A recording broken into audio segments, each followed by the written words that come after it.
Welcome to the Fantasy Audiobook Library, a sanctuary of stories where fan fictions come alive, where ancient legends echo from the East and Western worlds awaken with wonder. Settle in. Your journey begins now.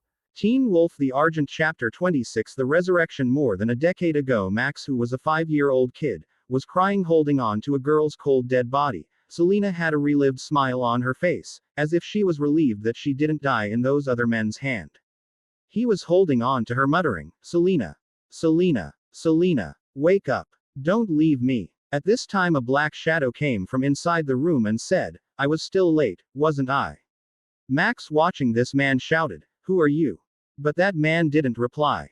He just went on checking everyone's body. First he checked Selena's parents' body and shook his head. When he was about to reach Selena, Max blocked him and said, "What are you trying to do?" The man said peacefully, "I'm checking if I can save her or not." After Max heard this man, he let him check Selena. Max knew Selena was dead, but he was still hopeful looking at this mystery man. The man, after checking Selena, said, "She's already dead." Max again started to cry hearing this. But after saying this, the man looked at Selena's father and again at Selena and was thinking for a few minutes, and he said, "I was planning to use that for someone else, but Michael the First owe you my life and I wasn't here to protect your family, so let this be my atonement." He then turned to Max and said, "Kid, what's your name?" Max sobbingly said, "Max. Maxwell Argent." That man smiled and said, "Argent, huh? Okay, if you promise me one thing. I'll save her. I mean, bring her back." Max instantly became agitated and shouted, "Anything. I'll do anything if you can save her." That man said, "When you become strong enough, I want you to kill everyone that was here. Except you, of course. I won't want to killing yourself." Max, without thinking, shouted, "I promise." After a few seconds Max calmed down and asked him, "But who are you? And why are you helping her?" That man said, "Oh, where are my manners? My name's Deedon. I'm a special doctor. As for why I'm helping her, it's because Father had helped me once a long time ago. I think we should leave soon. We don't want to waste time here, else even I won't be able to bring her back." Max nodded and Deedon to Selena's body and went to the back door where he came from. He soon found his car and placed Get in the back seat. Max sat beside Selena. Deedon didn't say anything and started to drive. They soon reached an animal clinic. Deedon brought them inside and placed Selena's body in the center of the room, went inside another room and brought back something that looked like a heart. Max asked curiously, "What is that?" Pointing at the heart. Deedon started to perform his surgery to transplant heart and narrated, "This is the heart of the origin wolf. The first of supernatural wolf kind. And also the first to turn into human. She lived on for centuries, but in the 18th century she faced a monster as strong as her. They called that monster La Bête du Gavaudan. It is because of this monster that werewolf were known to mankind. Before that there was only rumors about the origin wolf, but this monster killed people in hundreds in the 18th century. She faced it and she also died fighting. And it was so that time one of your ancestors, the Argent, killed that monster and called themselves the Hunters. Since then there were many werewolves that were hunted and many hunter families were born." Deedon stopped here as he had already transplanted the heart and stitched her up. Max looked at this and asked, "Will she wake up now?" "She'll be all right, right?" Deedon smiled at him and said, "This was the easy part.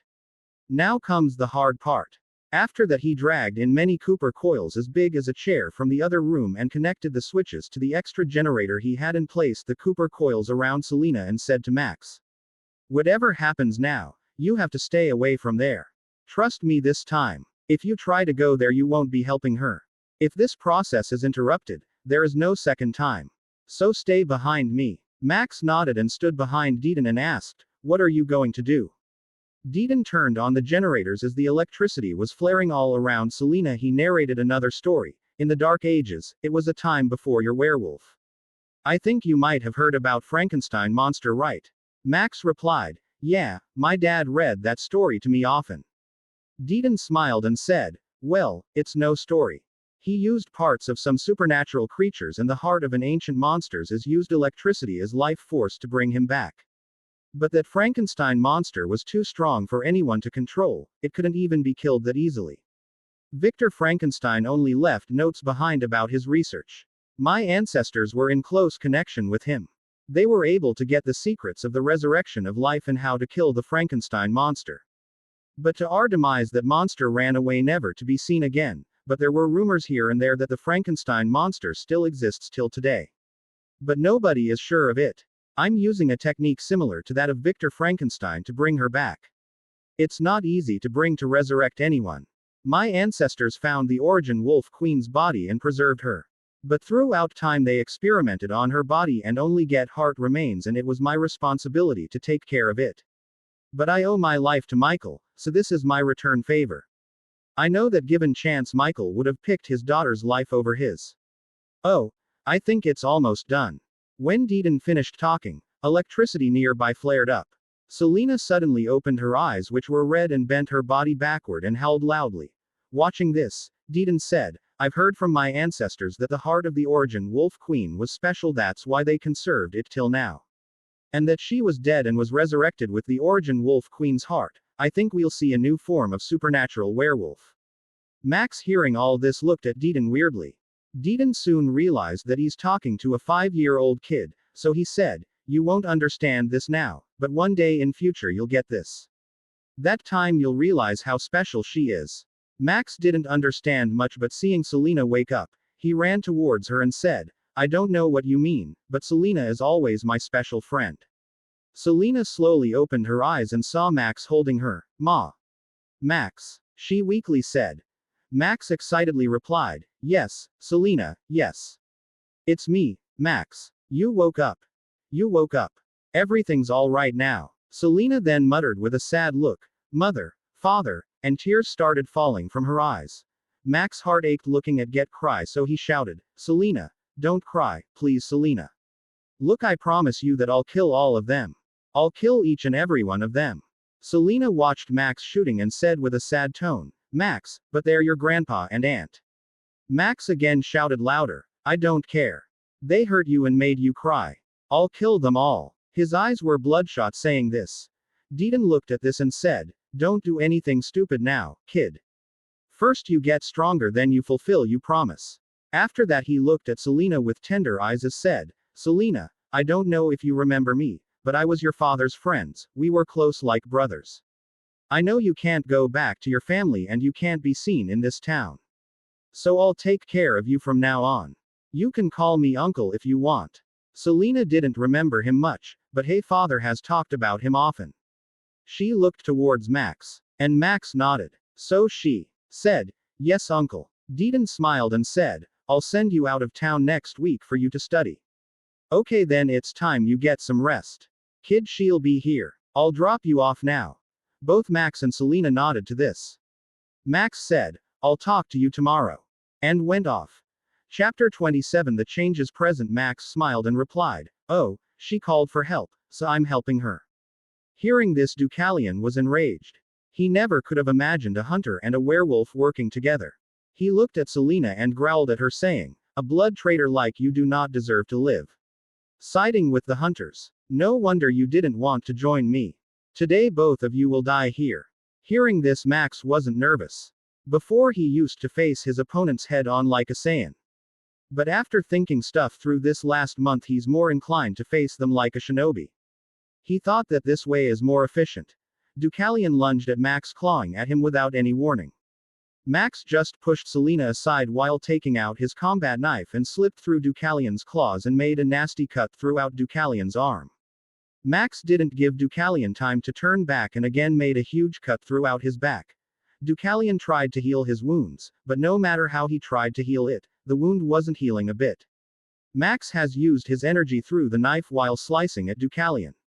Deucalion was enraged. His entire eyes turned blackish red as they made his way towards Max faster than before and clawed at Max.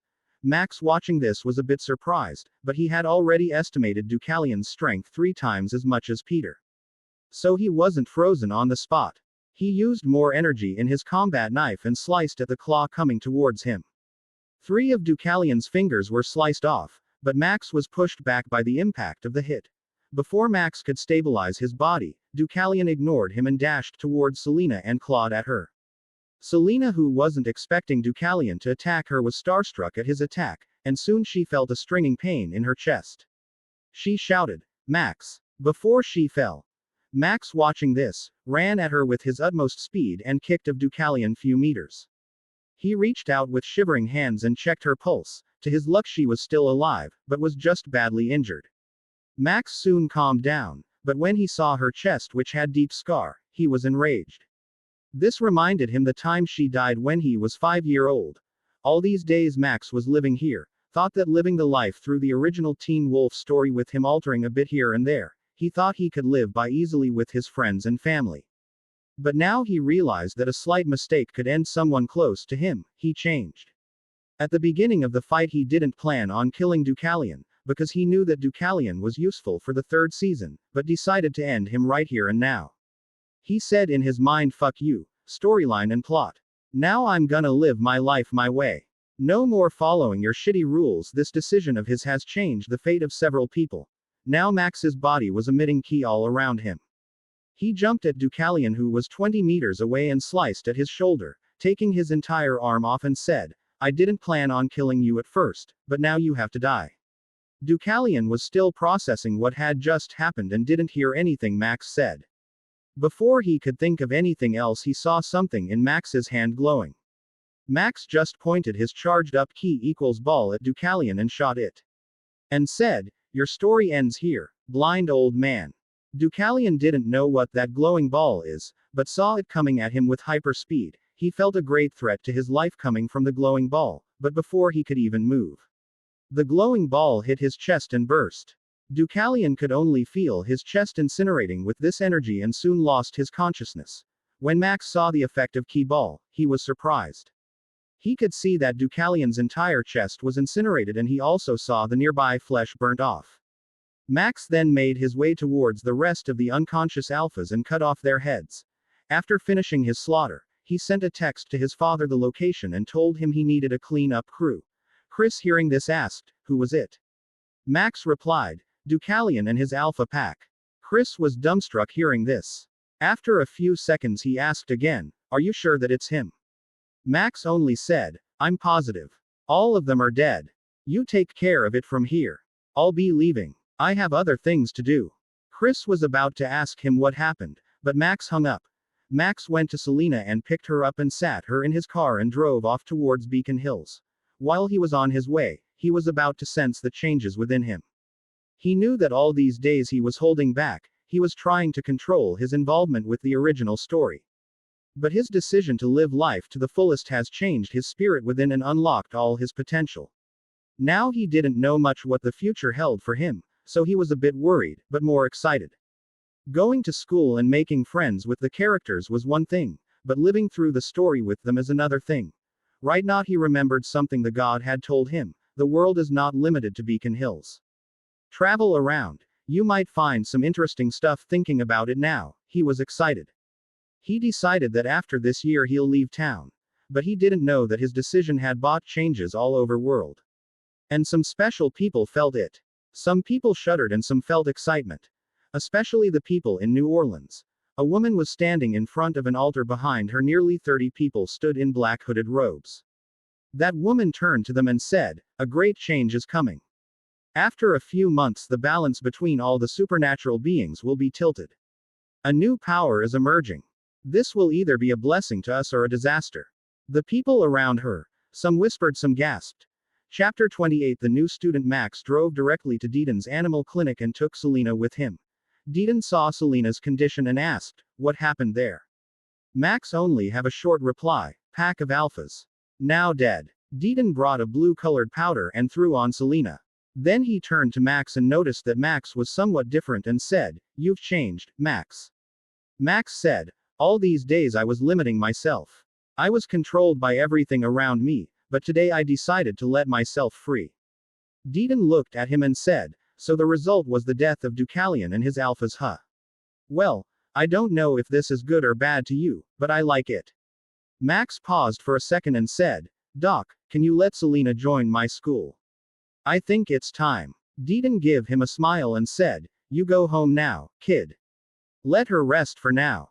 She's just exhausted. You can meet her tomorrow in school. Max looked at Deaton and smiled. Thanks, Doc. See y'all later. And went off. When Max reached home, Chris and Victoria barraged him with questions about him hunting a pack of alphas. He somehow managed to lie through it by saying that it was a trap he and his friends set up. And something like that. And he went off to rest. But Chris and Victoria didn't believe him. They felt like Max was keeping a lot of secrets nowadays, and that they won't get any answers till Max himself tells them. Next day Max was in school. From morning he was excited. He always had a grin in his face. Everyone in class was curious, even Allison asked him. He replied, "It's a surprise." And continued grinning like an idiot.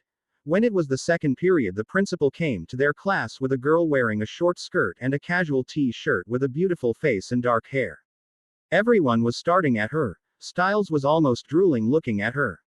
Allison had a doubtful look when she saw the girl. She was thinking about yesterday evening when Max ran off, and today him grinning like an idiot. Principal introduced her. She's a new transfer student. Due to some special circumstances she had to transfer her. Oh, and get named Selena. Selena Gilbert. When Scott, Styles and Allison heard the babe Selena, they immediately turned to Max. Max smiled at them and nodded. This was like throwing a bomb at them. Lydia was watching this bunch's exaggerated reactions, and knew that the new girl had something to do with them. At this time Selena talked. Hi everyone, I was originally from Beacon Hills, but because of some reason I had moved around.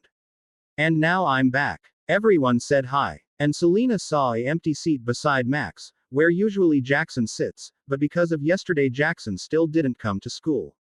So Selena sat on that seat.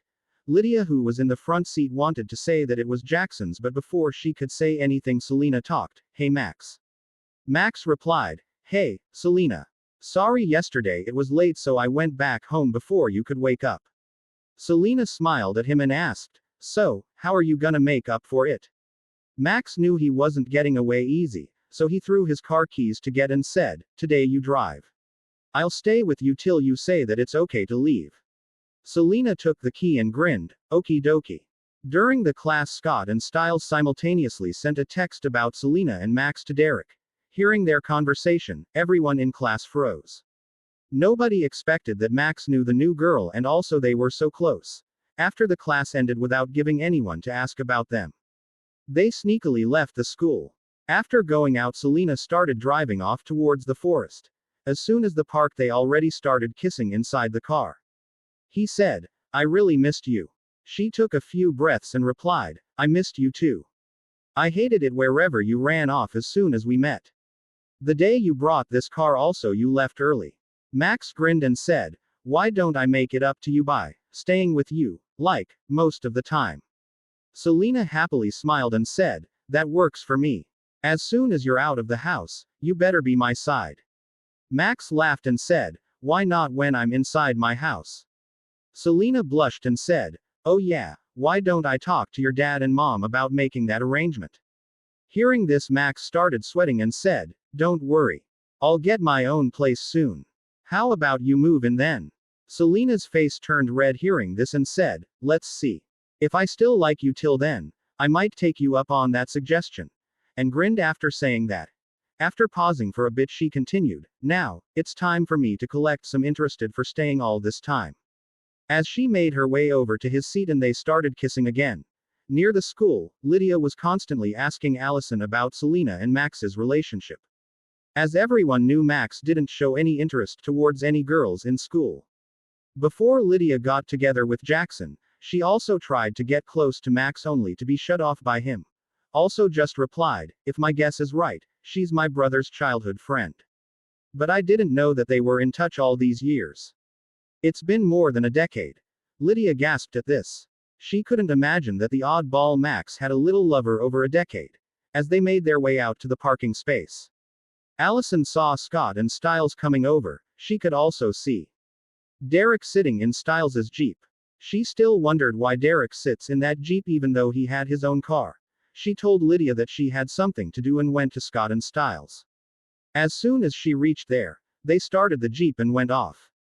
They kept on asking about Selena. And whether everything Max told them was a lie. She didn't know what to say, so she also said that she didn't know. At this time Derek talked. I think we should talk to him. I placed a tracker on his car last week. Let's follow that. And I also have to ask him about something he might have done last night. Chapter 29 Last meal. Allison and group soon going Max's car deep in the forest. As they reached there, they saw Max coming out fixing his t-shirt and said, I never know that I had so many stalkers. Do you guys are gonna say what you're doing? Nobody answered, but soon Scott asked, is that you said that day even real? I mean, she's right here, but you said she died. Do you got anything up say to us? At this time Max didn't say anything, but Selena came out. Well, don't you blame him guys. He was going there to protect me. What do you think when word gets out that a hunter is secretly protecting a werewolf? And about the fact that I'm dying. Well, to be honest, I was dead for few hours, until some saved me. He'll tell you about it, if he likes to. Max smiled at Selena and looked at his friends and told them the truth about what happened that day. But he didn't say Deaton's name, he wanted to keep it a secret. After hearing his explanation they all agreed with him. But Derek frowned and asked, so now are you confident that you can protect her? Max replied, I sure can. And I also think it's about time I avenged her family. Derek then asked, then can you tell me if you're related to the slaughter of the Alpha Pack last night? Max replied calmly, yes. They tried to hurt her. So I killed them all. Hearing this everyone's eyes were twitching. They couldn't believe the fact that he easily slaughtered a bunch of alphas and came out without a scratch. After they discussed some things they decided to leave. He dropped Hay off at Deaton's animal clinic and went to home with Allison. By the next morning Chris and Victoria knew about everything from Allison, but decided not to ask anything to Max and decided that is best if Max started about this topic. But what they didn't know is, because Max took out an entire alpha pack, most of the hunters in the state started to focus on him. As time went by, Peter Y was looking for his daughter didn't find any clues from Corinne, the desert wolf. She also knew that her daughter was alive but she also couldn't find her. So Peter, who was furious, told her to spread a rumor that Max Argent was a supernatural creature which the Argent family is hiding, and that's how he killed off an entire alpha pack, and he might even be a new alpha. After that he headed back to Beacon Hills, New York. In a cold store place where they usually store meat was a lady with white eyes. She was devouring the meat like there was no tomorrow. At this time she received a message. After looking at the message she growled, you dare do this to me and hide in the family, Max. I'll kill you and eat you soon. After that she threw the piece of flesh and started to walk out. As soon as she touched her face everyone could see her tired face. She was none other than Kate. In the series she turned into a werejaguar because of Peter's deep scratch. But this time Peter's bite turned her into a Wendigo. And she started her bike and started driving back towards Beacon Hills. In Mexico Gerard was sitting with his old team talking and Max. But he was thinking that if Max is really an alpha he decided that he'll get bit first.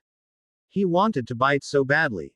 Because of his cancer. But if Max was a human like any of them, then he thought that he'll use the excuse of old grandpa meeting his grandkids. But he will still take his old team with him. He couldn't trust anyone, especially when it comes to Max. He knew that if he let his guard down he'll end up dead. So after an interest discussion with the other family heads, he came out and drove off with his team in the direction of Beacon Hills. Max was going to his home when he received a message. It said that Gerard left his mansion and was headed to Beacon Hills. Max knew that the time has come. In these past months, he managed to take out the bond papers from the Hale family vault below their school using Derek's blood. And he even brought his own place with some money. Nobody knew about this except for him and Selena. After reading the message he decided to take Selena home with him. After introducing Selena to his parents and explained his situation to them. His parents could feel it that something was going down today. Max suddenly said, Mom, Dad, I want you to disown me. His parents were about to say something, but he interrupted them and said, I know you'll try to convince me, but as you know Selena is a werewolf. As long as we're together I can't be an Argent. But what if you disown me? I'll still be your son, and you're my parents. This facade is only for the outside world. So please don't try to convince me. And I already got my place. It's the house opposite to ours. Victoria was thinking deeply, but Chris agreed, okay, I'll talk to other families right now and remove your name from the Argent family tree. After that Chris asked, you moving today or tomorrow? Max smiled and replied, "I'll move tonight. I still have some stuff I want to collect." After Max finished moving his stuff with the help of everyone there, they proposed to have dinner one last time in the Argent house. When they were eating, Gerard came knocking on their door. Chris had a bad feeling thinking about the events today, like Max introducing Selena, and him moving out, and telling them to disown him. Add on top of this Gerard visiting here. Something seemed very off. Allison and Selena knew what Max would ever to do, but they didn't say anything. After seeing Gerard, even Victoria could guess what'll happen today. But none of them planned to stop Max. They knew Gerard will get what's coming to him. Gerard walked in with a pleasant grandfatherly smile. If anyone saw him, they'll definitely think that Gerard was a kind old grandfather. He came towards the kids and said, "Well, aren't my grandkids all grown up? Can't give Grandpa a hug, huh?" They just stared at him and didn't reply, so he continued taking, "And who's this little girl?" "Perhaps my grandson's girlfriend." Selena didn't even raise her head, but get eyes were blazing with fury ever since Gerard entered the house. At this time Max spoke. "Oh, I'm sorry, Mr. Gerard. The thing is, my parents disowned me. So from today afternoon I'm no longer a part of Argent family and I'm not your grandson anymore." And Max paused for a second and said, "And this is my girlfriend. You might know her. You know, she's my childhood friend. Her name's Selena." As soon as Gerard heard this, he felt like he was struck by thunder. He still remembered the girl and the family he killed, because that's the reason for the animosity between him and Max. And suddenly Selena pops up and Max for disowned. All these didn't sound good to him. He knows that by disowning Max, they can kill each other anytime. It's only a matter of whose fist is bigger. And Gerard knew Max must have planned everything even before he entered the town. He had an ominous premonition today after hearing all this. So he silently texted his team to stay close by. Gerard didn't know that Allison knew about their family. And he didn't want to be on the bad side of Chris. So she didn't downright try to attack Selena in here. At this time Max talked again, "So we all decided to have this last meal. I think you came in the right time. Please join the last meal, Mr. Gerard. You'll be the most fitting person." Gerard reluctantly joined their dinner and said, "Whatever mistakes you've done, my boy, you'll still be my grandson. I'll talk to everyone about it and take you back into the family by tomorrow morning." Max smiled and said, "A lot can happen in a night, isn't that right, Selena?" They all just smiled and continued to eat. Chapter 30 Capture. Throughout the dinner, Chris was giving Gerard a sad face, while Victoria's eyes were cold whenever looking at Gerard. Gerard knew that he picked the wrong time to visit here. By the end of the meal, Gerard managed to summon all his allies near the Argent house, who were standing around like civilians. After the dinner, Max and Selena left saying that they have school homework to finish up. As soon as they were out, Gerard also went out saying that his friends are on the way, so he had to book a hotel. When Max and Selena were outside, there were at least a dozen people watching them from a distance in all directions. Max didn't even bother to check what they were doing, he knew they were all Gerard's men. But he chooses to ignore them. And went to his home and kept watch through his key sense. He only needed to wait for less than a minute before he can sense Gerard coming out of the house. He started his car and started to move. Max, knowing this, said, "It's time, Selena." Selena's eyes glowed red. Both Max and her started to run, following Gerard's car at a distance of 100 meters. Gerard had his men following him. After they reached a place near the forest, Gerard and his men started to set up traps. Watching this, Max didn't want to waste any time. He took out his nails and started to throw at them. While Max was throwing these nails, he felt a dozen people approaching in the back nearly a mile away with. He only knew one person on that team, so he decided to capture Gerard before they could reach here. Gerard was watching his men build traps, but suddenly one by one, his men started to fall. He knew something was up. As a veteran hunter, he didn't panic, he just went to his car and took out a shotgun and a handful of mountain ash and threw it around him and sat down. And said, "Didn't my son teach you to always take out the leader first before you start killing people around him, Max?" Max didn't come out, he just continued throwing nails and took out everyone. He didn't poison them, he just used a little sedative to knock them out for a few hours. And finally threw the last two nails in the box at the shotgun Gerard held, making the gun useless. Gerard took his phone and called someone and said, "Where are you? If you're late, you'll only find my corpse." From the other side, a cold voice said, "I'm almost there. Just hang on a bit." At this time, Max slowly walked towards Gerard. Gerard saw this and said, "So you finally decided to come out, huh, boy?" Max didn't reply to him. So Gerard continued, "Now where is that little girlfriend of yours?" But Gerard only heard a voice behind him. "Right here." At the time Selena's eyes were glowing bright red. Gerard turned, saw her red eyes and knew that he was safe inside the mountain ash circle. At this time from a distance, 3 SUVs and a person in bike came in. They all stopped 20 meters from Max and came out pointing their guns at Max and Selena. Watching this, Max started running towards them. The person on the bike at this time threw the helmet out and took a couple of knives from the side. Max saw her face and smiled and said, "You're right on time, Kate." Gerard, who was a meter away from Selena, slowly took out this knife and slashed at her. Selena, watching this, dodged it easily. In the past few months, she had been training with Max and was pretty skilled, so she moved fluidly. The people who came out started shooting. Kate also started to throw knives at Selena and Max. She thought that it'll be easy taking them both out with this much firepower. But she saw so wrong. Selena agilely escaped and stood at a distance. Max knew that if they kept on dragging, one of them could escape, so for the first time he started to use ninjutsu. He made 10 shadow clones. Then all of them used ki to enforce themselves and moved at lightning speed. In a second, before Gerard and Kate could realize what happened, they saw 11 Maxes moving at high speed, and with one punch each they killed all the additional mercenaries they had hired.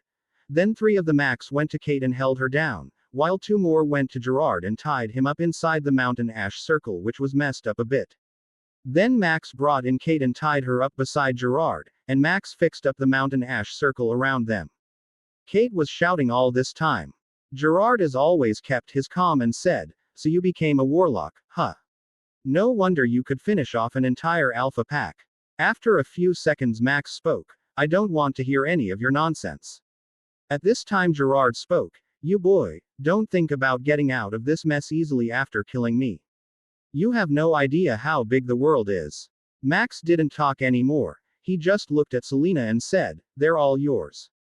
Selena didn't wait anymore and lunged at Gerard and started to tear him up. She clawed at Gerard's face, leaving deep cuts in Gerard's face, and clawed at his stomach, while Gerard was screaming in pain. At the same time he had a face full of disbelief that Selena was able to cross the mountain ash barrier.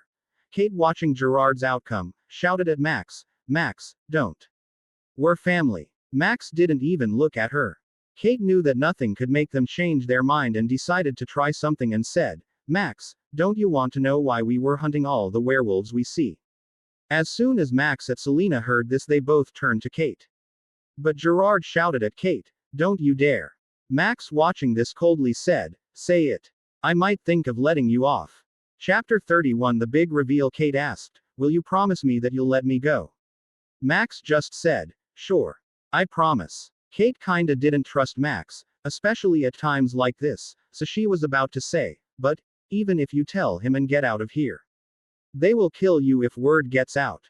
You know who they are, and they can hunt you for decades. And it's not sure that he'll keep his word. He might kill you after you tell him everything." Gerard interrupted. He knew Kate will tell Max sooner or later.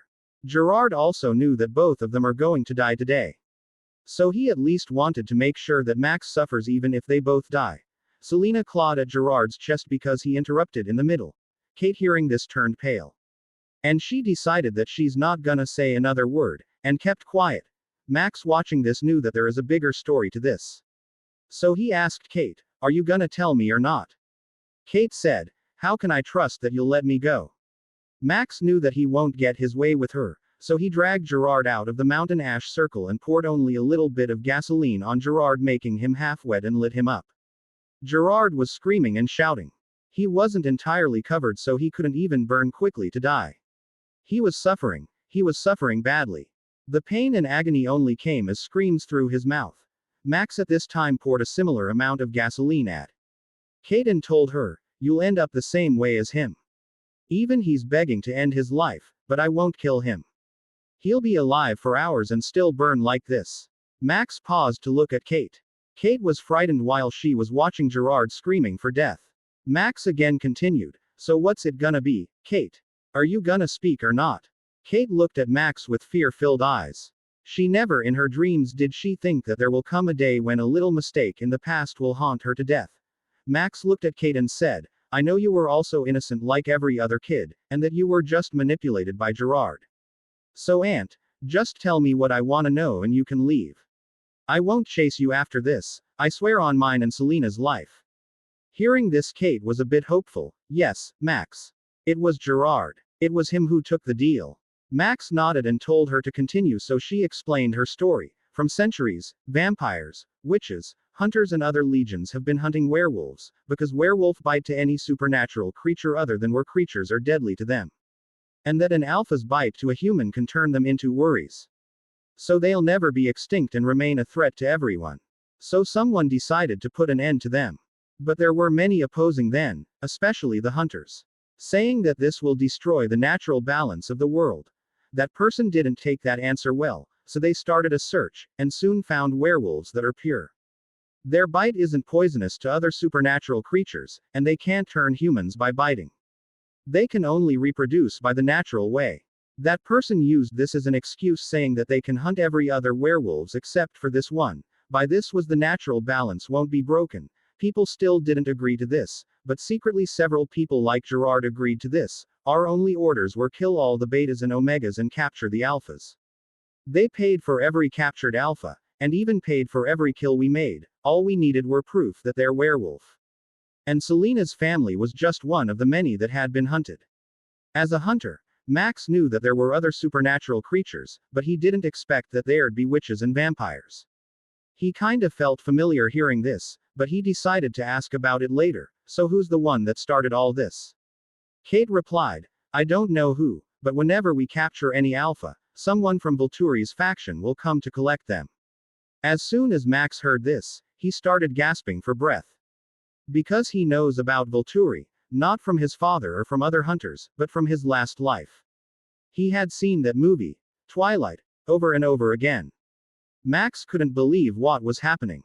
He only expected to be in Teen Wolf in Beacon Hills. Now he remembered that God saying that the world is not limited to Beacon Hills. But he didn't expect it to be like this. He suddenly thought any something and asked Kate, "Do you know about Michelsons?" Kate, hearing this, shuddered. "Where did you hear that name?" "They're the vampires. They existed from over 1,000 years. One of the progenitors of vampires." Max was confused. "What do you mean, one of the progenitors?"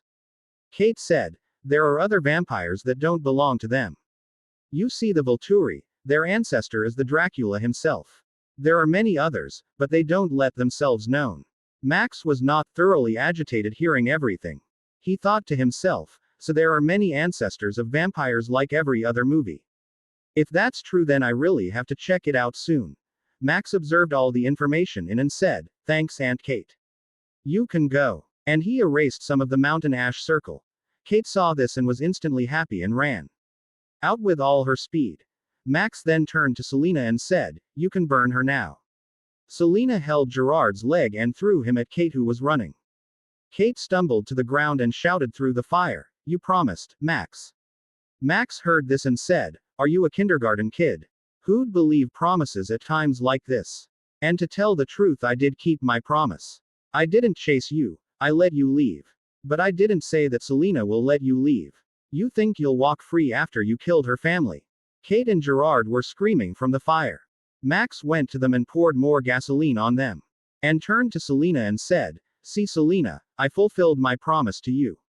Selena, watching this, was a bit teary and came near Max. Max just hugged her and stood there. While all this was happening there, near the border of Beacon Hills, Peter came in running in his alpha form. Chapter 32, Winter Formal 1. After killing both Kate and Gerard, Max and Selena spent their time leisurely. Chris was sad for a few days, but he got over it. He knew that his son had this vengeance in his heart for over a decade, so he didn't bother Max. The Hunter Union sent people to investigate, but the agent family and Max said that Gerard and Kate were bitten by an alpha werewolf. They asked Chris about the alpha's whereabouts. Chris didn't know much, so he said that he didn't know. Months passed by. Max's training continued but didn't see any advancement. After a couple of months, He knew that to boost his training he needed a gravity chamber, which doesn't even exist in this world, so he decided to practice ninjutsu and ki refining. He came to a decision to leave Beacon Hills soon. As it was reaching the year end, the winter formal was about to start. Due to Max's intervals, Scott was able to score better in the tests, so he was allowed to join in for the winter formal. As they didn't know, Peter was scheming behind everyone's back. Max didn't worry about him much. Max had informed Derek about Peter coming back to town a long time ago. So Derek was always on guard. After Jackson getting beat up by Styles, he's become more and more irritative. Watching his attitude towards everyone, Lydia also broke up with him. Now Jackson was running in the lacrosse field. It was the middle of the night, he thought that nobody will bother him. But suddenly a middle-aged man stood in front of him. Jackson just ignored him and continued running. That man again stood in front of him and looked at him. Jackson got pissed off and shouted at him, "What do you want, mister?" That man said, "The question is not what I want, but what do you want, Jackson?" Jackson raised his brow and asked, "Who are you?" That man introduced himself, "Oh, I'm Peter. Peter Hale." Jackson looked at him and asked, "Hale? Like in Derek Hale?" Peter said, "Oh, Derek's my nephew." Jackson suddenly got curious, "So, can you get me what they're using?" Peter smiled at him and said, "I don't know what they're using, but I can make you as strong as them, but you'll have to do something for me." "Oh, and I'm not using any drugs. I'm a supernatural creature, a werewolf." Then he easily lifted Jackson in one hand and showed his glowing red eyes. Jackson watching this was instantly got agitated, but he was more excited than scared. He said, "Yes, I'll do it. What do you want me to do?" Peter smiled and told him, "I want you to get Allison Argent away from her brother. Get her somewhere alone." Jackson, thinking how Allison was Max's sister and Scott's girlfriend, he immediately agreed, thinking that it'll be a big blow for both of them. And he wasn't afraid of them anymore. After he becomes a werewolf he'll take care of them easily. So he said, "I'll do it. But I'm just curious, why her?" Peter's eyes shone and said, "I want Max to know how it feels when someone holds his family hostage and threatens him." Jackson didn't mind any of this. For now, all he wanted was to become a werewolf and beat them up. So he started to plan on how to get Allison alone. He immediately thought of the winter formal that's tomorrow night. Jackson turned to Peter and said, "If you can busy Scott somehow, I think I'll be able to get Allison for you." Peter thought about it and said, "Deal." The next day winter formal started. Everyone came in dressing beautifully. Scott was with Allison. Max and Selena were in the world of their own when they were dancing. They ignored all the stares they got from everyone and kept in dancing. And to everyone's surprise, Styles was with Lydia, and he was not a skinny kid like he was when he started this school year. He put on some muscles. He was a medium built, to be precise. Once Danny had also asked him out, but that just made Styles even more awkward whenever he was around Danny. But today nobody could find Jackson. Danny had asked some of his friends from the lacrosse team, but nobody saw him. At this time Scott got a call from his mom. He took it and said, "Mom, I'm kinda busy, you know." But his mom's voice didn't come from the other side, but a cold voice came, "Hello, Scott. I didn't know that you were too busy to save your mom." Scott shouted, "Who are you? What did you do to my mom?"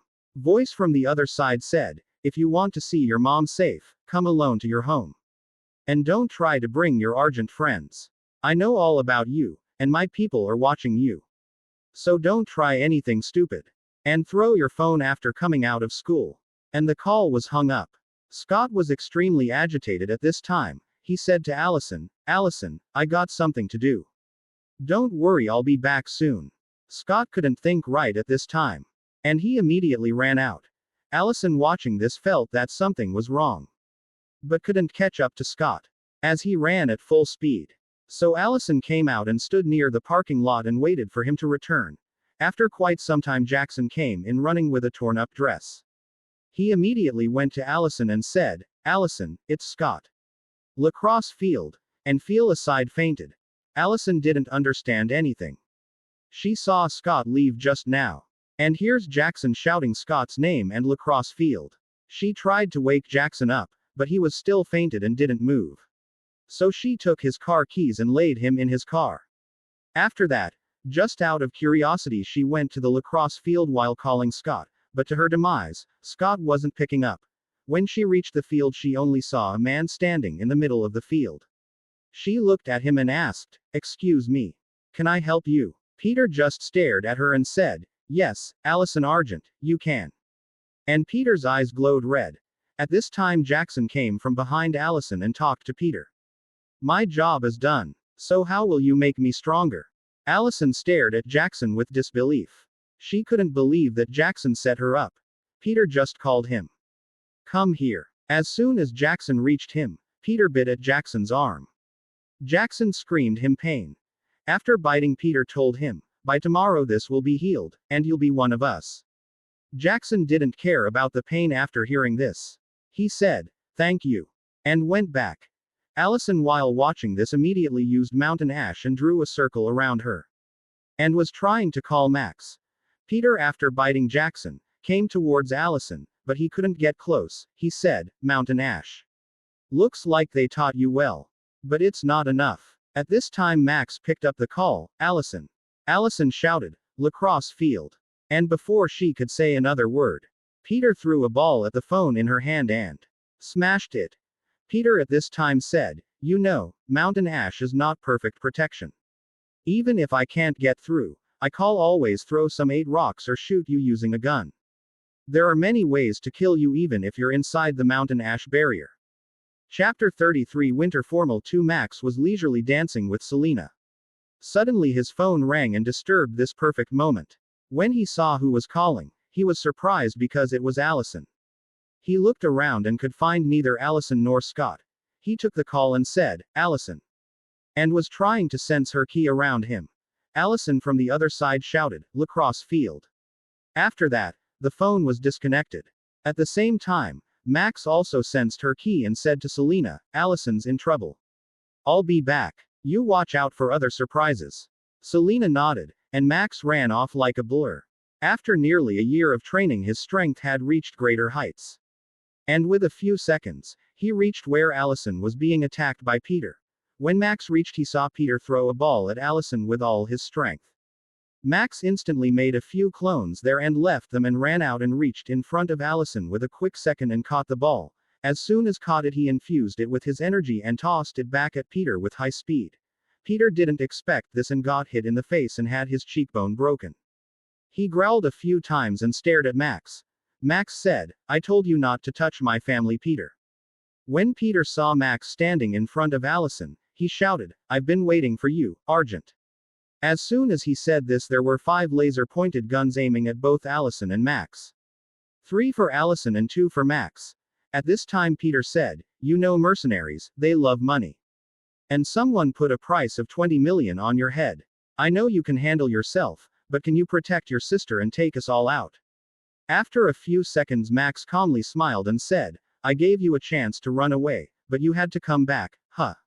Well, it doesn't matter. Now you won't be leaving here." Max finished talking. He turned to the place from where the lasers were coming from and nodded. Within a second of his nod, all the lasers were turned off. Peter was surprised watching this. But he wasn't given time to react, as all the 5 lasers were pointed at him this time. Max, looking at this, ordered, "Forward."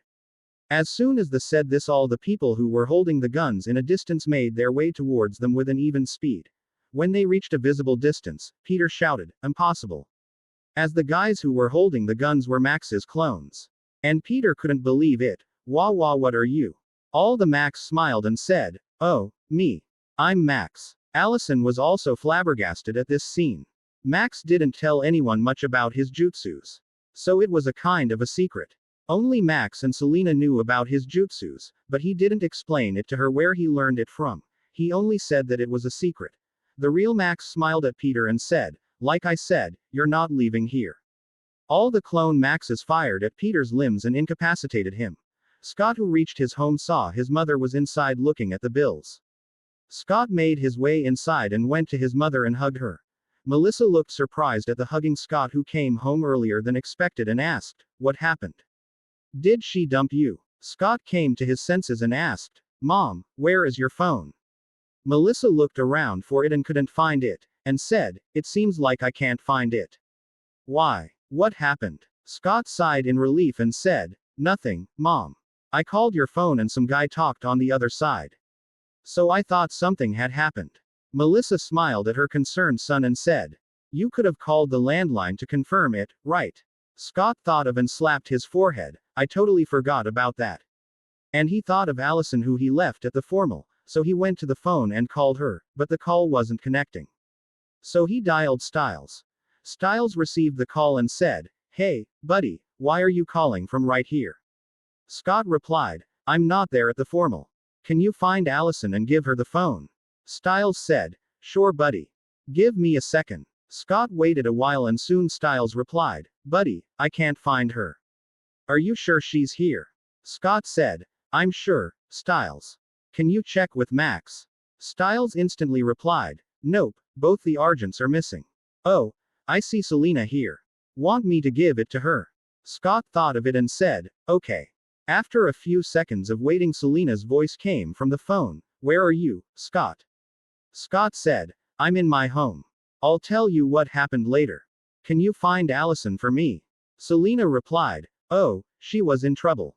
Max went for her. I think they're at the lacrosse field. So you coming back?" Scott got worried hearing that Allison was in trouble and said, "I'll be there in 10 minutes. And ran out of his house. When Scott reached near the school, he saw 3 Maxes trying to seat in a bleeding Peter in the back of his car and Allison helping them. Scott instantly reached there and shouted, "What's going on here? And how are there 3 Maxes?" Max faintly said, "This is one of my techniques. And this guy here, he plotted something big. But no losses. Call Styles. Let's go to Derek's house. We got stuff to do." And undid his clone jutsu. Scott instantly called Styles to come out. Styles soon came out with Selena and Lydia. As soon as Lydia saw a bleeding man inside Max's car, she screamed and said, "Ah! What are you guys doing?" Max heard this and instantly came behind her and knocked her out and said, "You had to bring her, huh, Styles?" Styles faintly laughed and said, "Well, I saw that none of you were inside, so I thought we were going home." Everyone hearing this face palmed themselves. Max said, "Just put her in your Jeep and follow us. We're going to Derek's." Soon everyone reached Derek's place. Derek was surprised watching this, but as soon as he saw Peter, his eyes turned blue. Max said at this time, "Well, I bring Peter to you on a silver platter. You kill him and you're the next alpha." Derek heard Max and asked him, "What do you want for this?" Max smiled and said, "Smart as always." And went close to Derek and whispered something in his ear. After thinking for a few seconds, Derek nodded and said, "Okay, I promise you that." Max nodded hearing this. Derek immediately lunged at Peter and started clawing at him. Peter was screaming in pain. Scott and Allison turned their heads to avoid watching that. But Styles puked after looking at a few seconds and said, "I'm okay. I'm good." But nobody was even looking at him. Max and Selena watched coldly. After a few minutes, Peter was dead. And Derek stood up with glowing red eyes. Max looking at him said, "This color suits you. But remember your promise." Derek nodded and howled loudly. Scoot was a bit shaken hearing Derek's howl, but after a few seconds he calmed down. Max at this time remembered Lydia who was in the car and turned to Styles and said, "You better explain to her everything. Tell her she fainted looking at Peter and that we took him to the hospital." Styles smiled stupidly and nodded. Max after finishing everything up said, "Let's go home. We're late." Chapter 34 New Beginnings. Inside a huge 5-story building with a sigh. Friendly cleaning services people who were dressed in guard clothes with guns and batons were lying knocked out all over the places with their one or the other limbs bent in unnaturally ways. You could still hear people screaming and bullets firing from time to time. And after a few minutes everything went quiet. At this time deep inside the building Max was standing in front of a middle-aged man and asked, "Who put the bounty on my head?" That man was sweating profusely and said, "Mr. Argent, you know we can't disclose that to you." Max took out his combat knife and said, "One last chance, you answer it right and I walk away. If you don't answer I'll start gutting it out of you and I'll walk away." That man heard Max and gulped. He knew that if he told Max that he'd be dead by tomorrow. But before he could refuse Max talked again, "Well, you could just stay quiet. I don't usually kill. But we all know living without arms and legs wouldn't be fun, right?" Max said with a grin. Hearing this, that man saw the security guards lying around with their arms and legs twisted. He shivered thinking of living a life without arms or legs. So he said, "Give me a minute. I'll find out, Mr. Argent." And he went to his computer and started looking for the bounty list. After a few minutes he said, "For certain situations, we don't usually take in all the information of the contractors. So I only got a name this time." And he showed Max the computer screen. Max read it, Haley Marshall. And was thinking, why does this sound so familiar? Then he remembered that she is the one from the other TV series he was watching. Then he kept on thinking again, why would she put a bounty of 20 million on my head? I don't think I ever know her. Then why? He decided that he'll meet her in person soon. Max then looked at the man who was sitting and shivering slightly. He went to him and broke one of his legs and said, "This is for taking the bounty on me. Next time I won't stop with one leg. I might break a few more." That man was holding his leg and screaming a bit. No matter who they are, pain is universal. That man learned good lesson today. Max jumped out of the window and flew out. A few weeks earlier after Peter was killed in the night, Max and others went looking for Jackson for some payback. Max was planning to break Jackson's each and every bone for what he did. But to their demise they found that Jackson never came home from yesterday. Max tried sensing for Jackson, but he couldn't find him anywhere inside Beacon Hills. So he decided to wait for him. He knew Jackson would come back sooner or later, because Jackson hated their group a bit too much. So at least to take his revenge, he'll be back.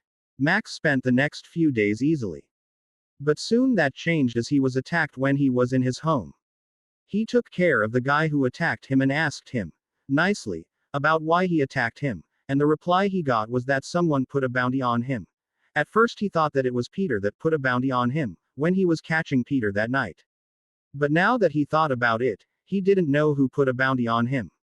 He thought he'd take care of it any more mercenaries if they come in. But he soon got irritated by it. He was being attacked almost everywhere. Even when he was making out with Selena he was being attacked by a sniper. He got pissed off after a couple of weeks of their attack. So that night he sensed throughout the town and going dozens of mercenaries and broke their spine and threw them in front of the hospital with high speed. When he reached near his home he saw Chris waiting for him. He said, "What's up, Dad?" Chris looked at Max and said, "You know they're gonna keep on coming, right?" Max knew what Chris was taking about. So he said, "I know.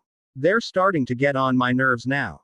Chris saw that Max was having a tough time with them, so he gave Max a pendrive and said, "The location and their security detail are inside. Let them know that nobody hunts the hunters." As Chris was saying this his eyes were not as sharp as they used to be in the past. Chris was also bothered. He knew that Max had lots of secrets and he could protect himself, but as a father he couldn't help but worry. So he got all the info he needed from some of his old connections. This year Max and his family underwent a lot of changes. Max is keeping a lot of secrets. And some are more dangerous than the other. Chris tried to ask Max about how he got stronger and what else was he hiding, but every time Max will shrug him off. Today Chris wanted to know how his son will proceed on future, so he used that information as an excuse to start up a conversation. He said, "So what do you plan to do after you clear up this bounty thing?" Max looked at his dad and said, "Dad, you know that there are a lot of other supernatural creatures out there. Sooner or later one of them will threaten our family. I'm planning to do what I was born to do. I can continue my studying, but that'll only get me so far." Chris looked at his son and felt that Max was more matured than a year before. He didn't want his son to be a full-time hunter this soon. But if Max had made a decision he can only support it. So he sighed and said, "Well, you do what you have to do. But remember, live by the code, die by the code. Don't cross it. We've already seen what happens when someone chooses to forego the code." Max sternly watched Chris and said, "Dad, I've changed my code a long time ago. My code: kill your enemies to protect your friends. I've been following this for a long time. I know I'm selfish. But if the world is ending and I have to do nothing to keep my family safe, then I'll do nothing." Chris frowned upon hearing this and asked, "When it comes to question of morality you should know that what you're saying is wrong." Max just smiled and said, "Dad, what would you and Mom do if you were given a similar choice?" Chris turned silent. He had supported his son in killing Gerard. What else was he not capable of giving up for good kids? He was proud and sad at the same time. Max stood there for a while and said, "When I'm not here, take care of Selena. She's family to me just like you guys. I might be a bit late. I need to take care of the guy who put that bounty on me afterwards." Chris nodded and said, "Take care," and left to his home. Max soon figured out from the pendrive about all the agencies nearby Beacon Hills that will take a bounty on him. Looking at the list, Max thought that it'll be a hassle to run to all the branches here, so after a few weeks of training he learned how to fly using his key for his easy and unrestrained traveling. Within weeks he was able to clear out most of the agencies. He didn't kill them, but he basically crippled them for life. By the time he reached the friendly cleaning services, his name had spread almost all over the world, as he's the one who hunted down the mercenaries and their agencies because a bounty was placed on him. After that, nobody dared to choose his bounty. And hearing that Max was coming to their agency, the friendly cleaning services had brought in extra cavalry. But because of Max's speed, they all meant nothing. Even before the guards knew what happened, they were lying on the floor with broken arms or legs. Present after cleaning up the friendly cleaning services, Max knew where he had to go to find his target. He was muttering, "New Orleans, here I come," as he made his way across thunderous sky towards the direction of New Orleans. Chapter 35. The meeting. After knowing that his target was Haley Marshall, he knew that if he wants to find her, he'd definitely find her in New Orleans. He knew he couldn't get to New Orleans just by flying straight. Even if his key reserves were huge, he would get hungry often. But he likes to fly. It made him feel unrestrained and felt like he was above everyone. Like literally he was above them, as Max was flying in the sky freely through a huge grassland, but he soon kinda lost his way and was searching for a nearby town, but he felt like he was being watched. His senses were all going haywire. He felt an ominous premonition. Today he just didn't feel right. Something was bugging him and he didn't know what. Just like his guess, a lightning strike was headed his way from the storm clouds, and fast too. He knew he'll die if he was hit by it, so he used all his energy and formed a barrier similar to an energy shield all around him, screaming hard. But this lightning seemed a bit more powerful than the usual ones. It tore through his barrier and hit him. He felt that lightning traveling throughout his body. He tried to restrain it, but it rampaged his body without his consent. He knew that he wasn't going to die as his shield blocked most of the lighting, but he wasn't willing to take any chances when it comes to his life. Soon he was unconscious and fell from the sky in the middle of grassland. After a few minutes his soul flew out of his body and was standing beside it and shouted, "Fuck. I died just like that. This isn't right. Something isn't right. Who did this?" But their answer he got was not what he was expecting. A voice of an old man came from his side. "It's me, Brat. You miss me." Max was all too familiar with this voice. It was the god that helped him reincarnate in this world. Max turned to his side and shouted, "Old Foggy, was the bounty that much tempering that you had to kill me?" "Huh." The god frowned hearing Max call him Old Foggy. But he calmed himself, saying that he's a benevolent god, a righteous god. And said, "Well, don't shout, kid. You're not actually dead. Look at your body. It's already started healing." Max looked at his body and saw that it was healing slowly, calmed down. He looked at God and asked, "Well, from the looks of how the lightning hit me, you definitely didn't miss me, as it's a perfect shot. So why did you do it?" "I mean, I didn't do anything wrong that requires me to be hit by lightning." The god calmly said, "I was planning to meet you when you were meditating, but this was the connection is better. Here I can directly talk to you in your soul form. And you didn't mediate after leaving town, so you gave me no choice. It was fun though." Max roared again, "Fun. Fun. I almost thought that I died." God smiled and said, "Well, not almost, you literally thought you died. And if you're as old as me, you'll know that having fun is a privilege. Okay. I don't think we have much time. So let's get started. I came here specifically to let you know something. I wanted to contact you earlier, but you were too busy." Max stopped how shenanigans and become serious. "Okay. What is it?" "I don't think you'll go to drastic measures if it isn't important."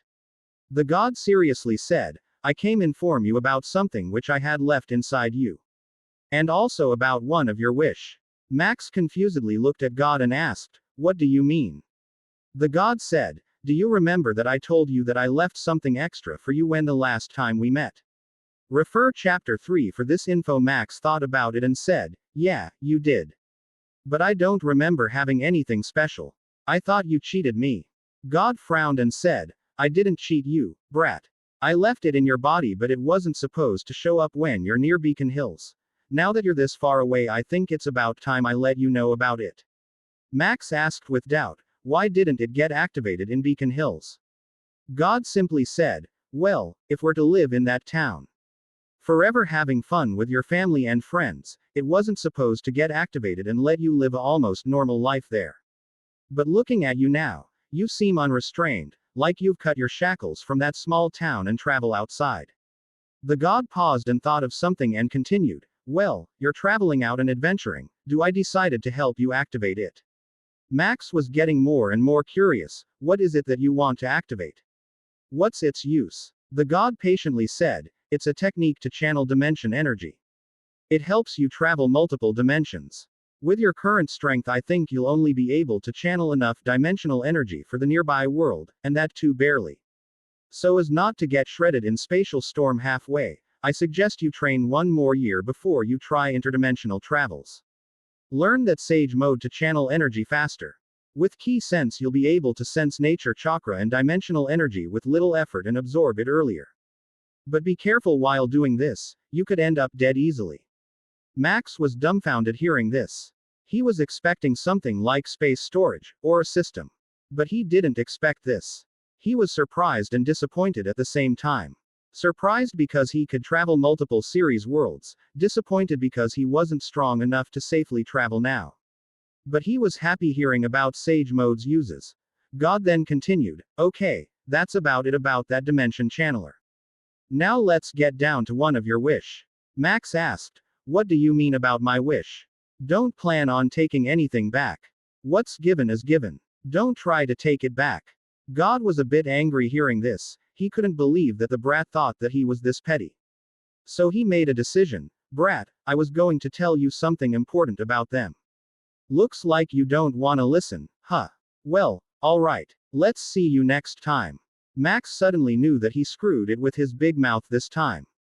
Wait, yo. Before he could finish, God pushed Max's soul into his body again and went off. After a few minutes, Max opened his eyes and shouted, you didn't tell me yet. But nobody was there to listen to his shouting.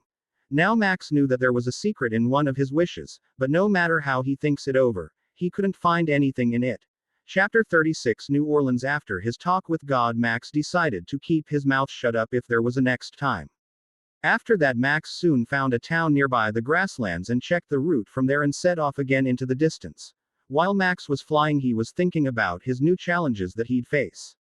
He knew that if he plans to kill Haley, he'd have to face the Michelson's vampires and the witches. He was sure that he'd be able to take care of himself if he were to fight those vampires, but he wasn't so sure about the witches. As far as he had heard, witches were always the tricky ones.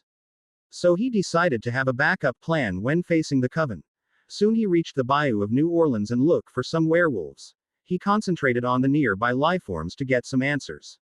After a few seconds, he found that there weren't a lot of people around. He sensed a lot of animistic key and only a few keys of human, so he decided to catch anyone nearby to check with them. He ran to the nearest life force and caught a guy. That person was startled when someone suddenly sneaked up to him and placed his hand on his shoulder. Max looked at him and asked, do you know Haley Marshall? That person was scared shit, but after he saw that Max was just a kid, he calmed down, but still kept his vigilance and asked, who are you? Max had already come up with a plan as he didn't want much attention. I'm Max. My sister was her friend. She told me to look for Haley before she passed away last week. When he was saying this, he put on a sad face. That man, hearing that Max was probably a friend and that his sister passed away, lowered his guard. He felt a bit of sympathy. He looked at Max and said, my condolences, pal. Hey, I'm Elliot. I just came to town a few days ago, and extended his hand. Max also shook his hand. Then Elliot looked sad, remembering what Max asked earlier. He said, Max, I don't think you'll be able to see Haley. I heard the witches captured her a few weeks ago. And I heard that the crazy hybrid is in town recently, you know, that Michelson one. Max already guessed how far the plot has progressed, but he didn't care about that. He just came here to know why she put that bounty on him, and kill her if need be. May looked at Elliot and said, "Thanks, I'll see if I can do anything about that." After that he turned and went off. Elliot looked at Max weirdly. He didn't know why, but he always felt kind of a threat coming off of Max's body. Max soon reached the coven's burial ground and used a clone jutsu and sent that clone inside. Inside the burial ground last night Klaus had came and threatened them, so today most of the powerful witches were holding a meeting here. When one of the witches said, "I felt that someone's entered our sacred land." Another witch said, "They're vampires and werewolves can't come here without our permission, then who is it?" The first witch replied, "A human. A strong one at that. I can sense his calm heart. But he kinda feels like a puppet but at the same time maintains consciousness." Another witch said, "Probably being compelled by those nasty vampires." Their first witch said, "Maybe. Look, he's here." At this moment Max's clone came in and said, "Well, hello there. I'm looking for Haley Marshall. I heard that she was here." As soon as the witches heard this they were ready to start chanting their spell. But Max looked at them and said, "Well, either you bring her or I'll kill all of you and destroy your burial ground." As soon as he said this the witches started to chant their spells in weird languages. Max was feeling like he was being forced to the ground, but he held on until more of the witches started to join in with the ones casting spells. Soon the pressure continued to increase and he was unable to stand and kneeled. Many witches were surprised by Max's immense strength. To average humans, only one of the witches needed to chant a spell and make them faint from the pressure, but this guy here was holding on when almost all of their coven were trying to pressure him. Soon they saw Max go poof and turned into smoke right in front of their eyes. As soon as they saw this they regretted it instantly. They knew that Marcel could teach their usage of magic. Now that most of the coven used their magic, they were sure that Marcel would come for them. The real Max who was standing on the outside got the memories from his clone and was pissed because of what the witches did. So he used multi-shadow clone and created a dozen clones. They all went in different corners of the burial going and stood on top of some of the taller graves and in unison they all shouted, "Hand over Haley Marshall or die with your ancestors." When witches heard the sounds coming from outside were startled. They came out and saw Max standing on the grave, but soon noticed that there wasn't one Max, but many. Soon, one by one and the Maxes charged key balls in their hand. Davina who was in the cellar of the church, suddenly felt an immense magic. She instantly figured that it was most of the witches in the coven. So she instantly called Marcel with magic. Marcel asked looking at the panicked Davina, "What happened, Davina? Are you all right?" Davina shook her head and said, "They're using magic. Strong magic." Marcel frowned and asked, "Where and how many?" Davina said, "Burial ground. More than a dozen witches are using it. Fast. Stop them before they find me, Marcel." Marcel looked how panicked Davina was and immediately called out most of his vampire buddies and went off with vampire speed. Max who was charging the key ball saw Marcel and the other vampires coming in and said to himself, "Well, there goes Loki." Sophia came in front of the witches and turned to Marcel and said, "We didn't use magic to search for Davina. We were just defending ourselves from him." And pointed at Max. Max was having an headache hearing this. Marcel looked at Max and the key balls in each of the Max's hand and thought that it was magic and said, "Dude, you don't come into my town and break the rules set here. You gotta following the rules." "Well, we all know what the rules are." Some of the vampires behind him shouted, "Whoever uses magic here, dies." Marcel didn't know that Max was only 17 as Marcel doesn't like to kill kids. But looking at Max's huge built frame, he thought that Max was a warlock that came to town to ruin his business. So he decided to end Max here. He turned to Sophia and asked, "Sophia, can I come in?" Sophia knew why he was asking that, so she lowered the barrier magic that used to about vampires and werewolves and said, "Yes, now you can come in."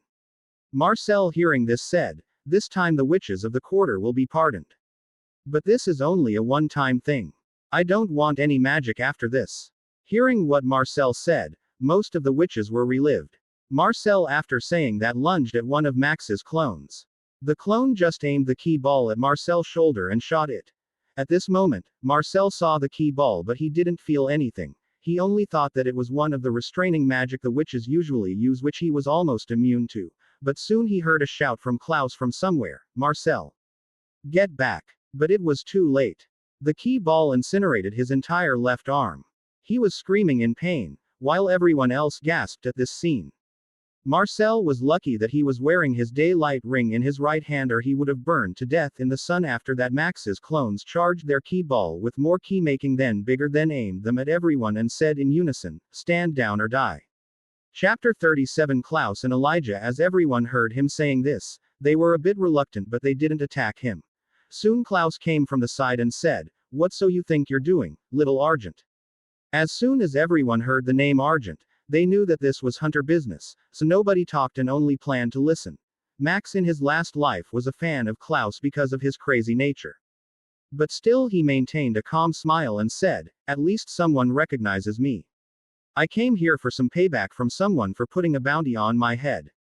And here everyone had punch first, questions later, attitude. Can't anyone listen? Max then pointed at Marcel and said to Klaus, "Is this bloodsucker your pet?" The vampires hearing this were pissed, but they let Klaus do the talking as they didn't want to receive much attention and the key balls. Klaus frowned and said, "That's Marcel Gerard. People say he's the king here." Max just smiled and said, "More like a paper king. He doesn't even know where he stand.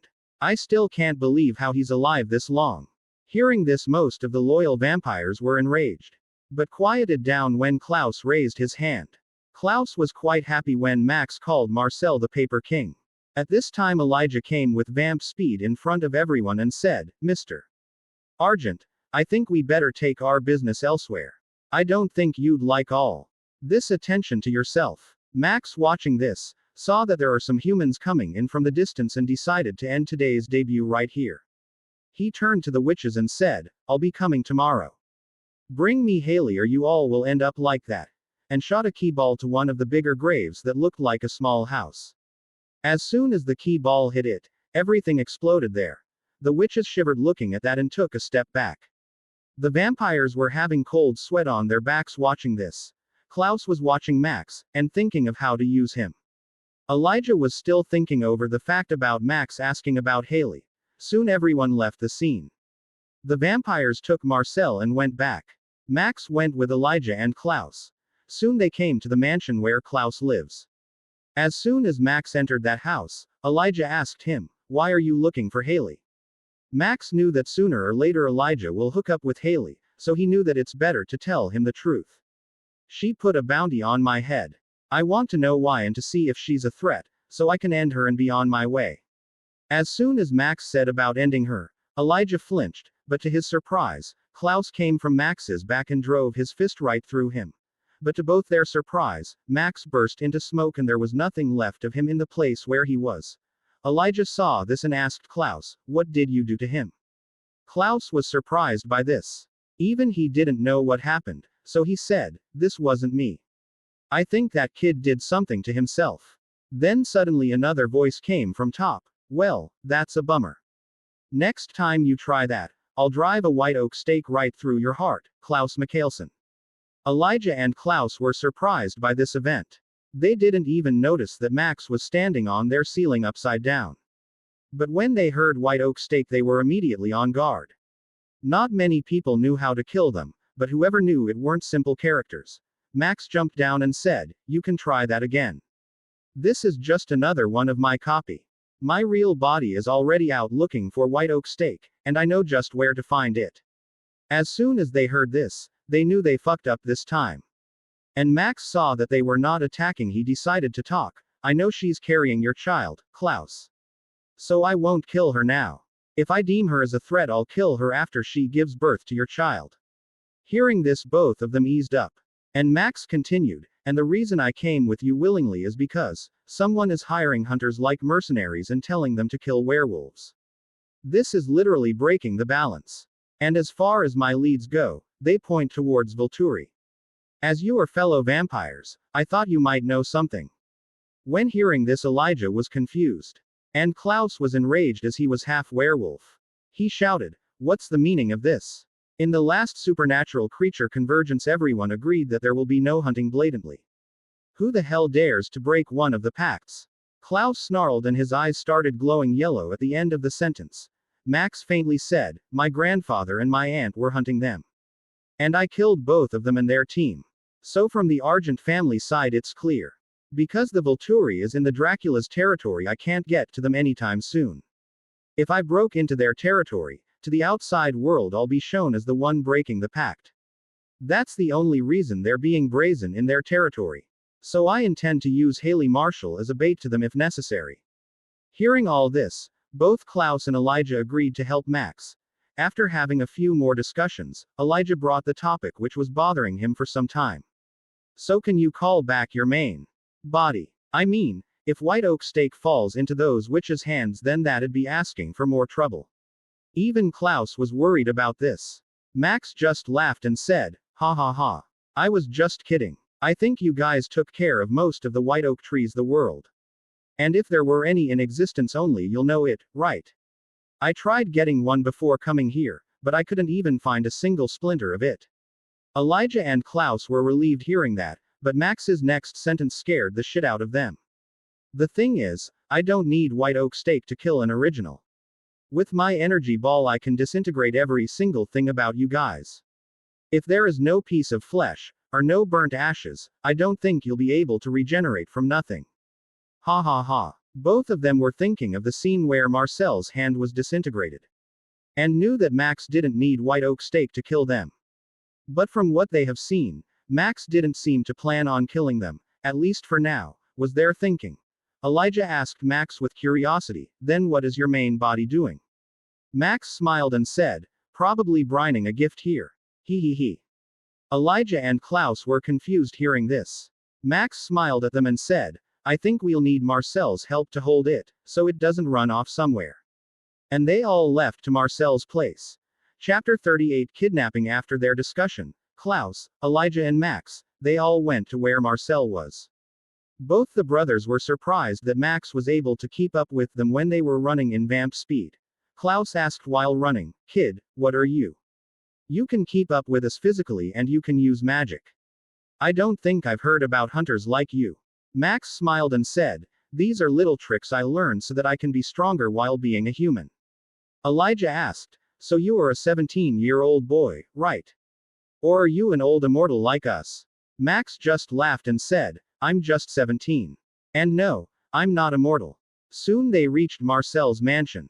When they entered the mansion, they could see Marcel healing up his arm by drinking lots and lots of blood. He was surrounded by 20 or so of his trusted vampires. When everyone inside noticed who came in, they were immediately on guard. They all knew that they would die if they fought, but they decided to show their loyalty to Marcel.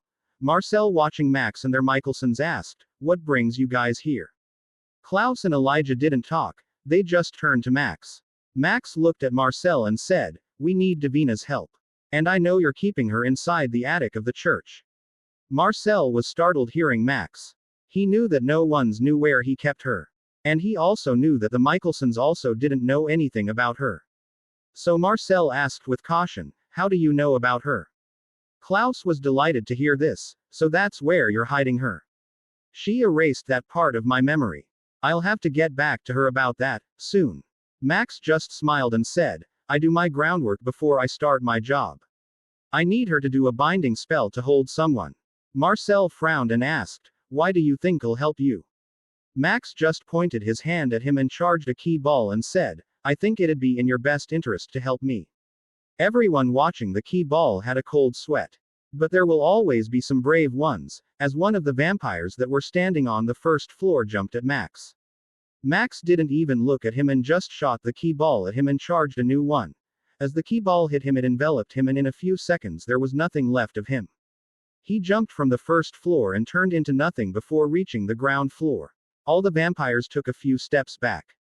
Marcel, watching this, said, okay, I'll bring you to her. Max shook his head and said, bring her here. This place is way secure than there. Marcel frowned hearing this. He said, if I bring her out of the attic, the witches will know where she is. And I'm not letting the girl get caught just like that. Max thought about it and said, okay, I'll come with you. But we need Davina here. Marcel thought of Max's strength, then he nodded and they both left. As soon as they left, a woman came in carrying one of the witches who seemed to be unconscious. When that woman came inside, Klaus and Elijah were looking at Get skeptically. And Elijah said to her, "Ma'am, I think you came to the wrong place." That woman did a hand sign and poof, she turned into a Max. Max smiled at them and said, "Well, I think I came to the right place. This is one of my tricks. I needed to get inside their coven without making a scene to catch her, so I used this technique." Everyone was surprised looking at this scene. The vampires never did they see these kinds of tricks or magic anywhere. They were already surprised when they saw a dozen of Max's earlier near the cemetery, but now he can transform into different people. They were getting more curious and more wary of Max minute by minute. After that, Max told them about the witch he brought. "Guys, this is Sabine, or you could call her using another name later. She's more than 200 years old. So you can imagine how powerful she'll be if she's standing against you, right?" As soon as this came out, everyone was starstruck. They couldn't believe it.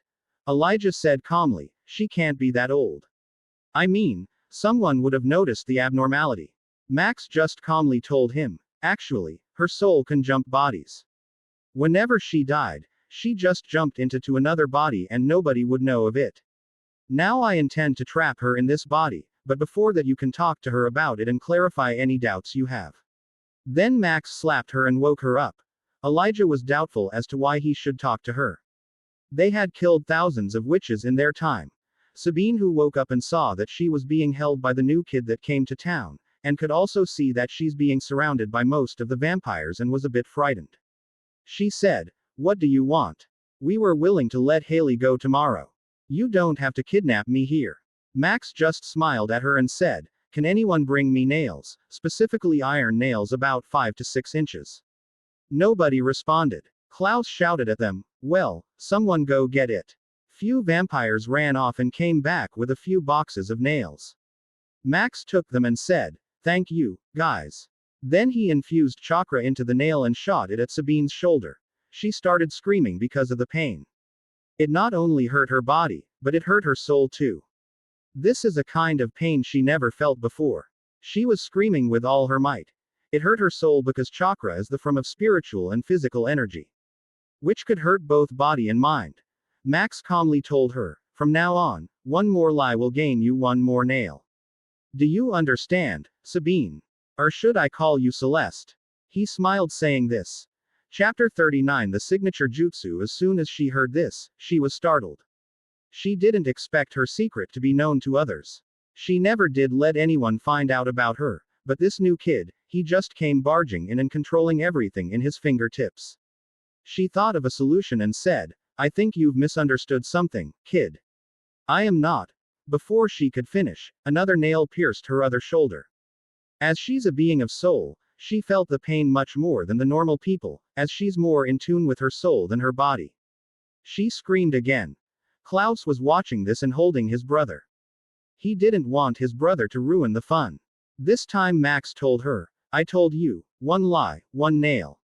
This will slowly destroy your soul so you won't be able to body jump after you die." As soon as she heard this, she was scared, so she nodded and said, "Yes, I'm Celeste." And looked towards Elijah and said, "Save me, my love." Elijah didn't know that his former lover Celeste was alive. He was guilt-ridden for decades thinking of her death. Now that Max is saying that she is Celeste, and she's calling him as her love, he knew that she is Celeste. So as soon as he heard this, Elijah wanted to rip her bindings and free her, but he was held by Klaus. He said to Klaus, "Let me go, Niklaus." Klaus just said, "Brother, don't do anything stupid. He brought her here for a reason. You calm down and talk to her." After a few minutes, Elijah calmed down. At the same time, Max's clone and Marcel brought Davina. Marcel came to his vampire buddies and asked about the situation. One of them told him about everything. Max talked again. "Davina, can you form a binding spell around her? I don't want her soul running off from here." Davina shook her head and said, "I can't bind a soul. I can only bind her here physically." Max thought of something and said, "Can you form a barrier around her, so we'll know if her soul left from here?" Davina nodded and said, "That's easy." And she poured some salt around Celeste and chanted something in obscure language.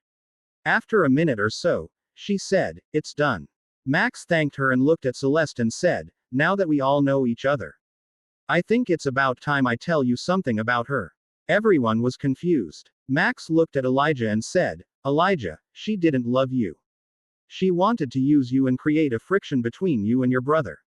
When you learned that she died, did you not have a fallout with Klaus? As soon as Elijah had this, he knew that something was fishy. Then Max continued, her plan is to use the energy from the harvest ritual and resurrect some of your old enemies, like Papa Tunda, and others.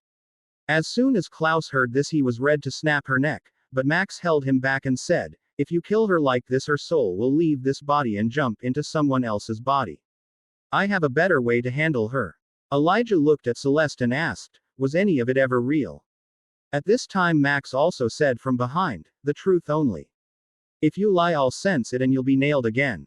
Celeste shivered thinking of the pain. She looked at Elijah and said, I did what I had to do. Just because you Michelsons have a problem, you'll drag the whole world into it. Result will be everyone else dying and you guys having another reunion over it. I had to make sure that you didn't get along and kill each other. That's why I did that. Elijah, hearing this, was a bit sad and came to Klaus and said, sorry, Niklas. Klaus didn't say anything. He looked at Max and asked, how do you know all this? And why are you helping us? Klaus, who was always suspicious any others didn't think Max was doing this out of charity. Max just smiled and said, I could say that this is morally right, but we all know I'd be lying. So let's just say you owe me one and I might need your help in the future. Klaus just smiled and said, a hunter asking help from a vampire. This is interesting. Max smirked and said, technically you're a hybrid. Klaus didn't say anything after hearing this. Elijah thought about it and said, okay. As you've helped us, when you're in need of our help, we, the Michelsons, will be there to fulfill our promise. Max nodded hearing this, and said, your word is your bond. I'll remember this. And turned to Celeste and asked, any last words, Celeste? Celeste just smiled at him and said, even if you kill me, I'll just be back, sooner or later I'll come for you. Max smiled at her and said, well, don't worry. You won't get a chance. After that he made a hand sign and created 10 clones and stood around her and asked Elijah, Elijah, would you like to say goodbye? Elijah just sneered at her and said, she doesn't even deserve it. And closed his eyes. All the Max started to spin chakra in their hands. It started to slowly form a sphere. Marcel and his vampires who were watching this were having a chill run through their spine. Celeste, when she saw the sphere forming in each of Max's hands, had an ominous premonition. Elijah and Klaus also felt threatened by that sphere. Out of all their reaction, Davina was the only one who was looking at Max with starry eyes. She had seen Marcel being afraid of Klaus and his brother, and witches playing with vampires, but this was the first time she's watching someone controlling everything around them, and she felt that she'd be safe around him. All the Maxes said at the same time, Rasengan. And slammed nearly a dozen Rasengans to Celeste.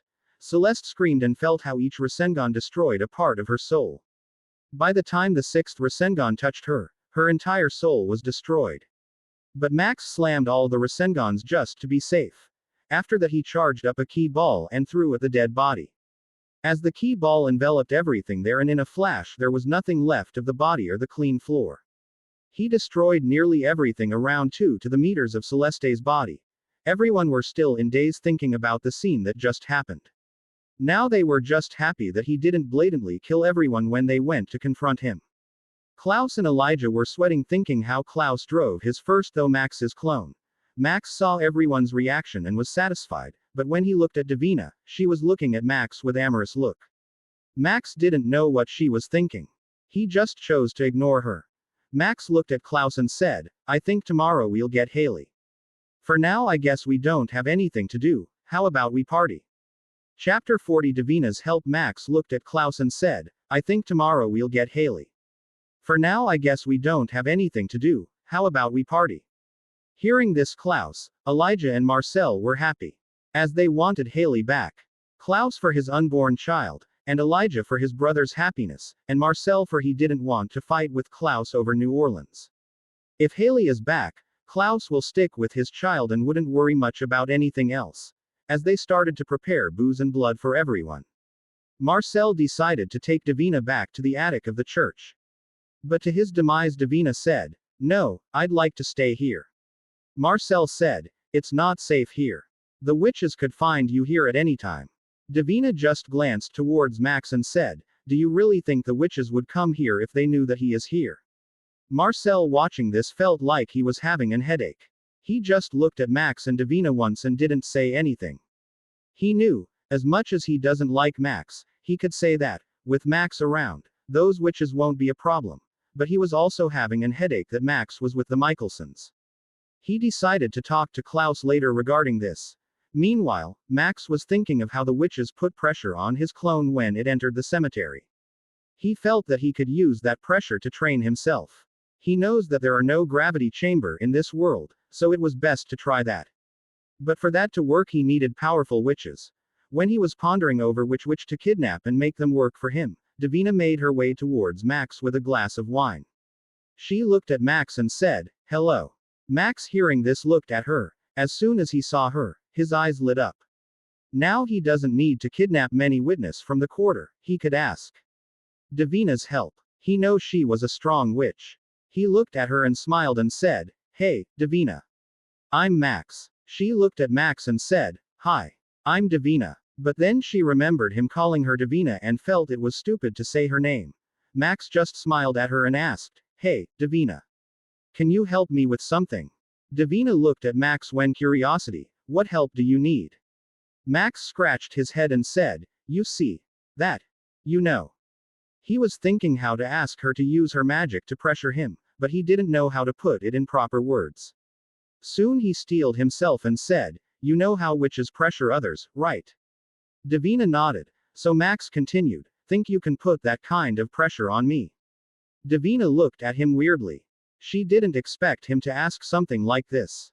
She was starting to suspect that there was something wrong with him. As Max saw her changing face, he explained quickly, "No, don't think of something else.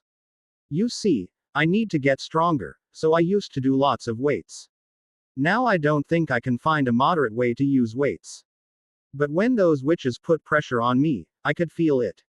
It felt like my entire body was weighing more than its usual weight.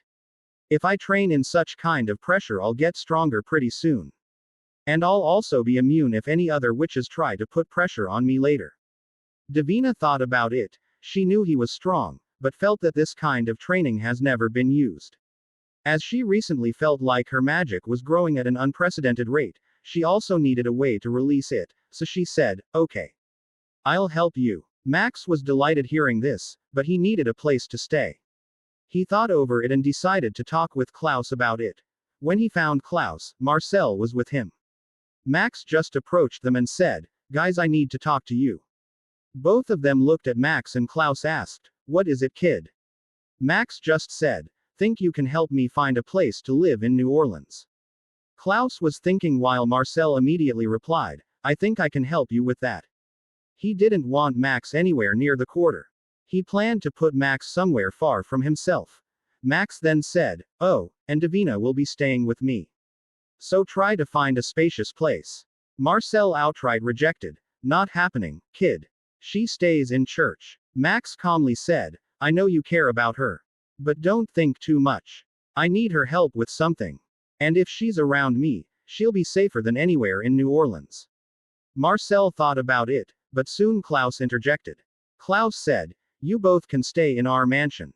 Rebecca will also be back soon. I think it'll be good to have some company." Klaus was secretly planning on using Davina. He knew she was a strong witch. Now if she were to stay in his home, sooner or later he'll be able to use her. Hearing Rebecca's name, Marcel was secretly delighted. Marcel thought of a plan and said, "I'll be coming over every day to check on Davina. I don't want you taking advantage over her.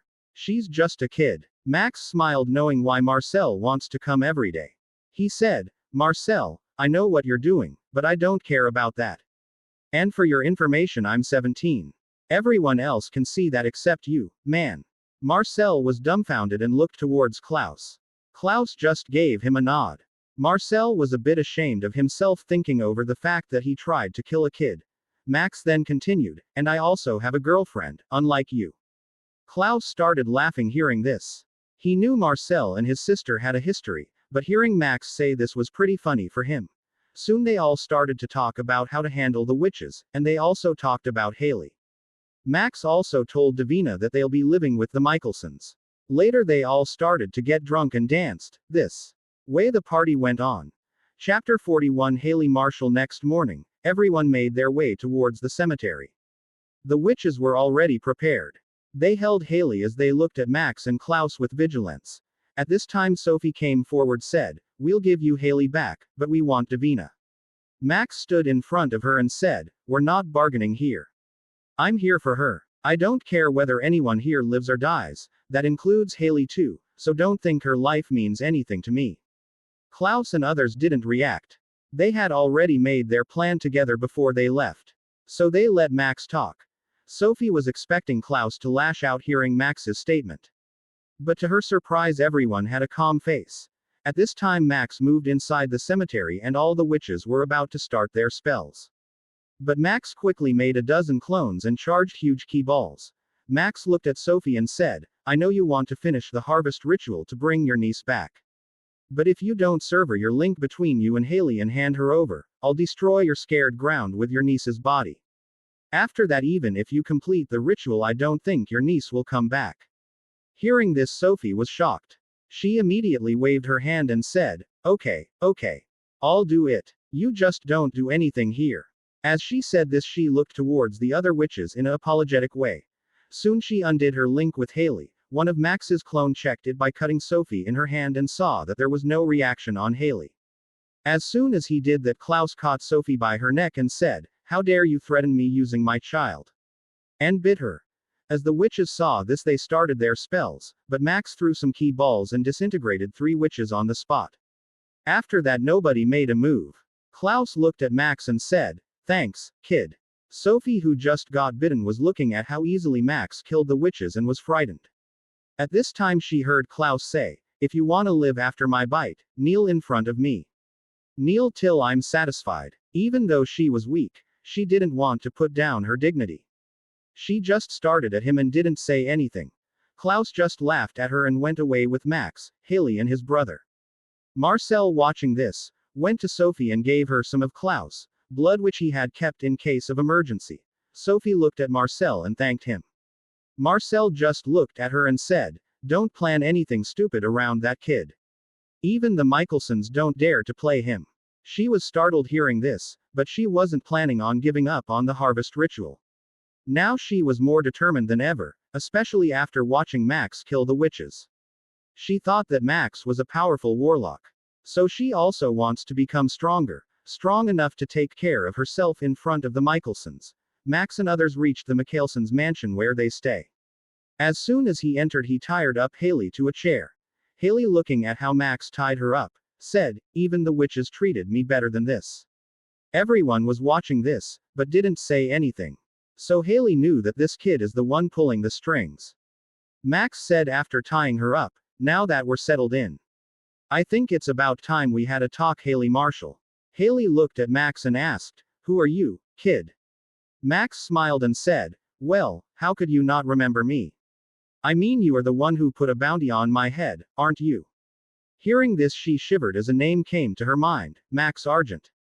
Max looked at her and nodded and said, "Well, looks like there's no mistake. It is you. So care to tell me why you put a bounty on my head?" She looked around and saw that Klaus was still there and knew that he wouldn't let anything happen to his child. Inside her, as she was a werewolf, she was quite prideful, and with her being pregnant she was quite moody, so she angrily said, "You can scare them witches, but you're not gonna get a single word out of me." Max knew she was saying this because she thought he couldn't do anything to her. So Max just smiled and took 2 nails and said, "Well, the thing is, you might think that you're safe and I won't kill you. Well, yes, I won't kill you, right now. But that doesn't mean I won't torture you." Saying this, Max used those 2 nails and pierced at her knee. She was screaming in pain. She looked hopefully towards Klaus and Elijah, but only to see their expressionless face. Then she heard Max say, "You should know something. Now the technology is so improved that we only need you alive to have the baby delivered.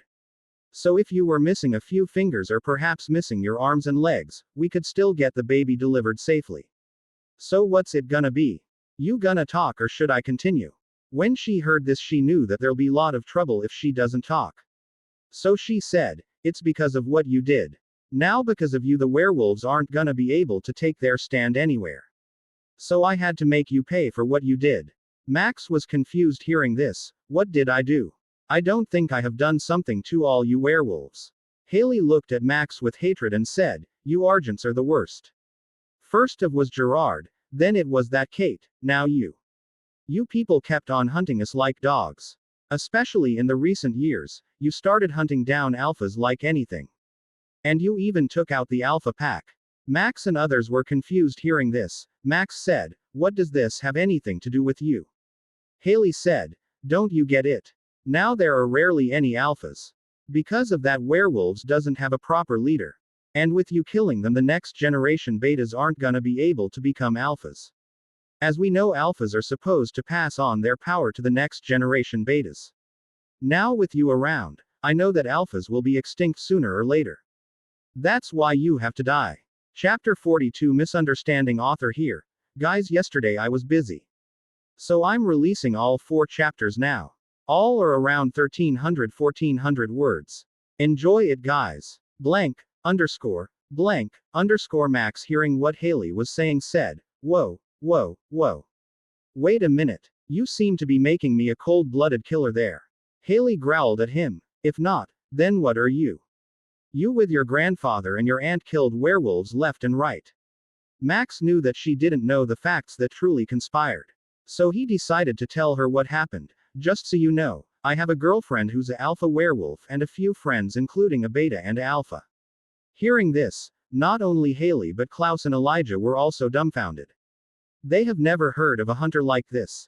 After a few seconds Max continued, as for Gerard and Kate. Well, I killed them because they killed my girlfriend's family and many other families similar to them. After saying this Max's tone got a bit angry, and for your alpha pack, they tried to capture my girlfriend, so they deserve to die. Just like this, my every hunt was reasonable. I would have even killed you rather than explain things to you, but because of that child I won't kill you now. You try anything fishy again, I won't care if you're pregnant with more baby wolves, I'll just kill you and walk away. As he said this, he released his aura, which scared the shit out of Haley.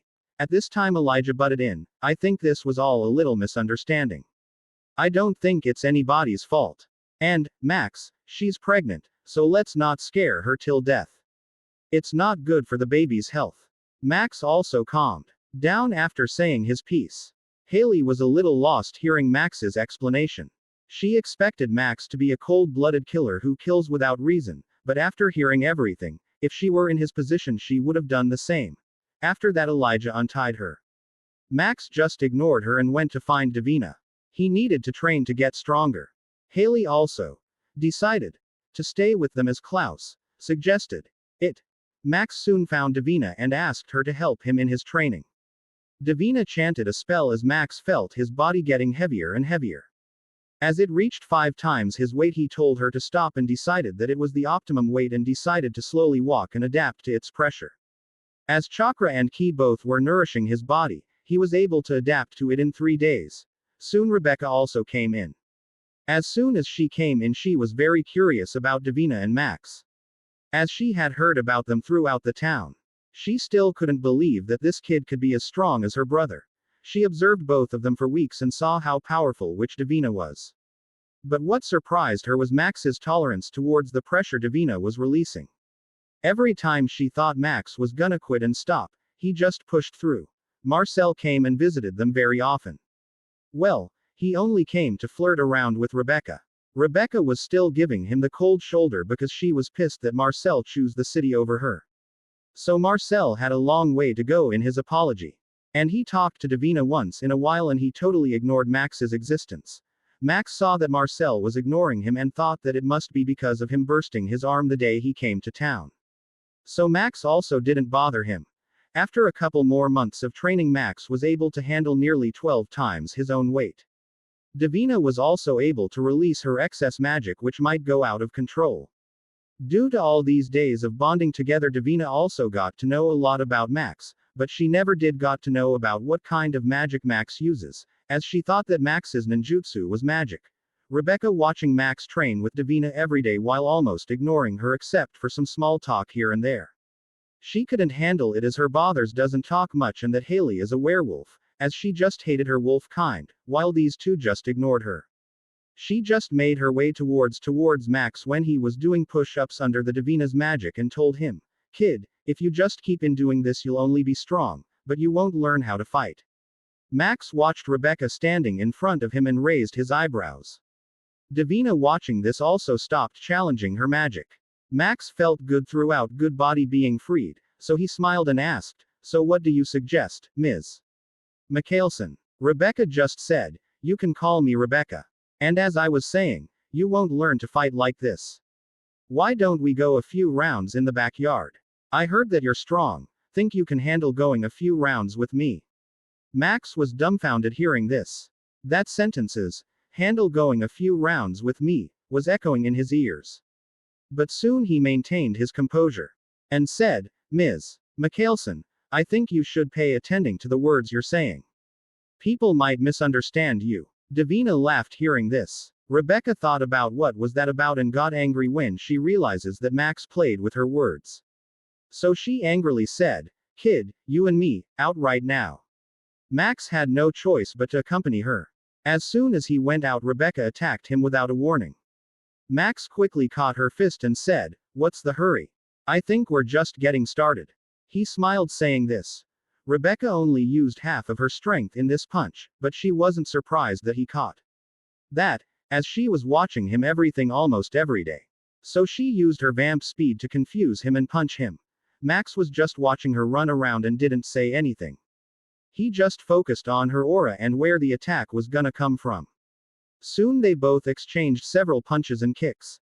After noticing that he was blocking her every blow easily, she decided to go for his groin. As she was about to kick him there, Max suddenly moved and swept her leg, making her unbalanced. As she was falling, she hooked onto Max's neck, making him go down with her. Then both of them fell without balance on top of each other. Rebecca wanted to push him off, but to her demise Max was way heavier than he looked. She could have swore that she felt Max was around nearly 300 kilos.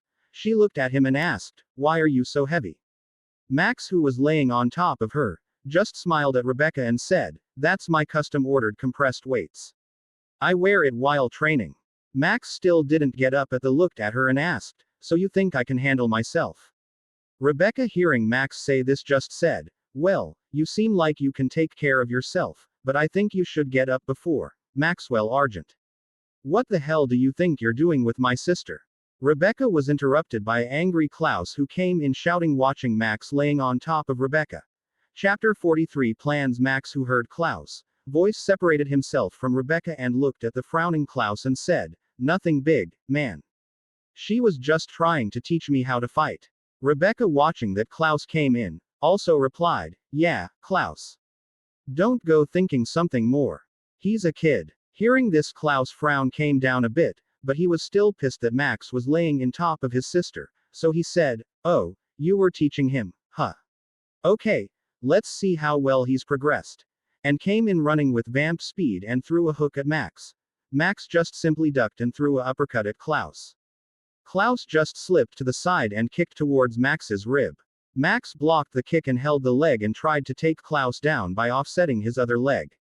But Klaus just used both of his hands on the floor to balance himself and threw a drop kick at Max using the free leg.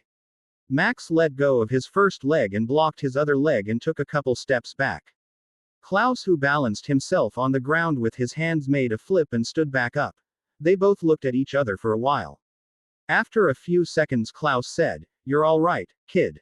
But if you die you can't come back like us. So watch out. And try not to let your guard down." Max didn't say much. He just nodded. And he was also thinking of the same thing. He knew there are a lot of immortal creatures. At certain times he was also thinking about turning himself into werewolf, but he didn't know how it'll affect his strength. As his training had helped him keep on growing stronger. But he couldn't guess if he turned into a werewolf whether his strength will stop growing after a reaching certain height. So he decided to ask that petty god the next time he meets him. After that spar he went back to training with Divina. After another 2 months Max was able to move freely under 15 times his own weight, and he often sparred with Rebecca.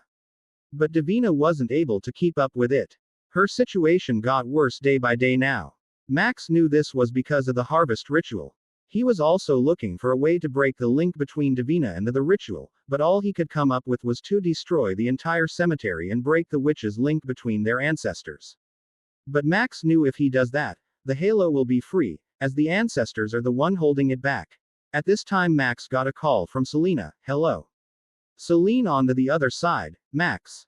Yeah, we kinda got into some trouble. Think you could come back? Max hearing this knew that it might be the Kanima aka Jackson.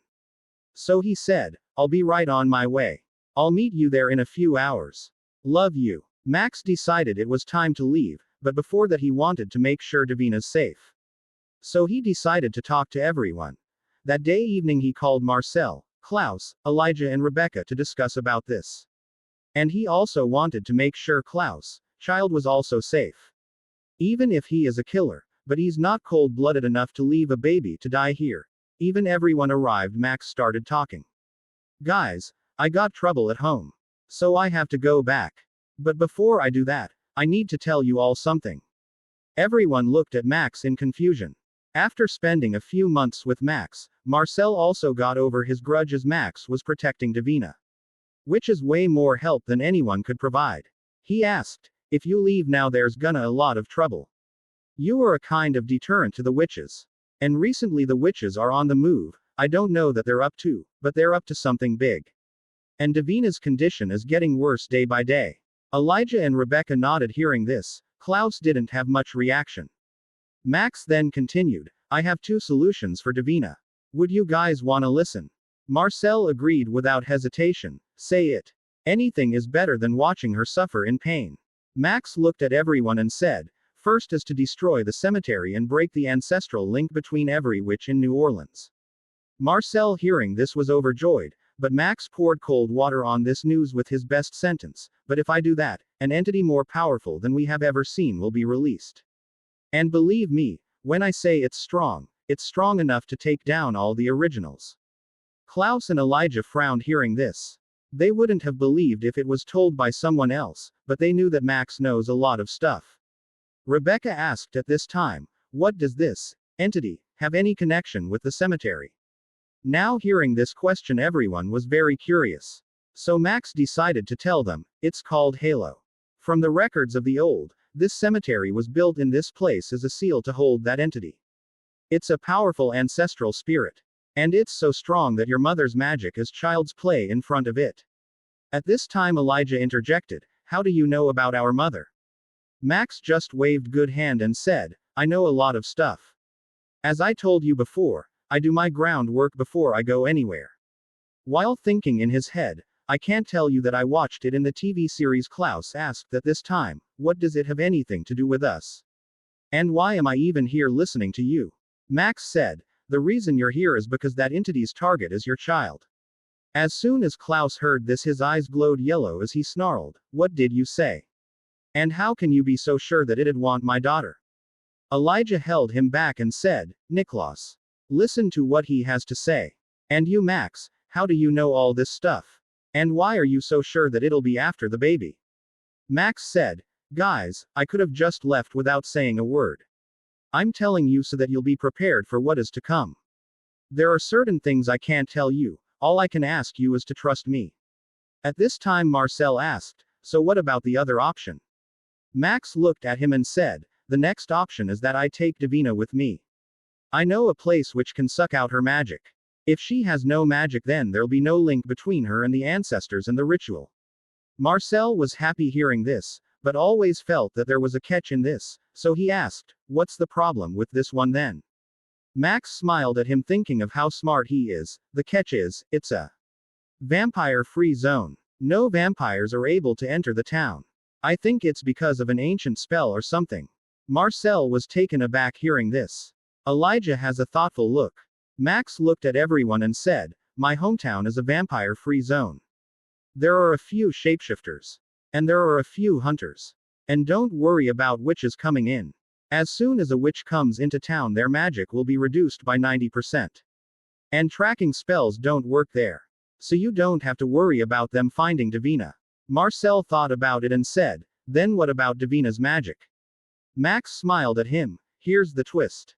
I'm going to take her to a place where it'll absorb all her magic. After that, she can gradually recultivate new magic of her own. You see, most of the witches rely on something powerful to channel their magic. But because of my idea, Davina will be able to create her own magical essence.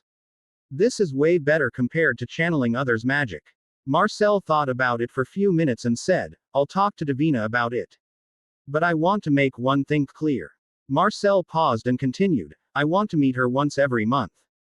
Max thought about it and said, I could bring her by their edge of town every month. But you better make sure that you have no tail. Marcel nodded and went to find Davina. Chapter 44. Going back. When Marcel went to find Davina, Max looked at Klaus and said, Klaus, there is something I need to tell you. Klaus perked up hearing this. Because he knew that there's no good news that comes from this kid when he starts like this, but still he asked, what is it? Max looked at the three Michelsons and said, there is a prophecy about your child. Everyone turned serious hearing this. Max continued, the prophecy is that your child will be the end of all witches. I don't know how long it'll take the witches to find out about it, but I know one thing is for sure, New Orleans is not safe for your child. Try to keep it far away from here. Everyone got tensed hearing this, especially Klaus. He doesn't know why, but he feels like the whole world is against his child. After waiting for a while, Marcel came with Davina with her things packed.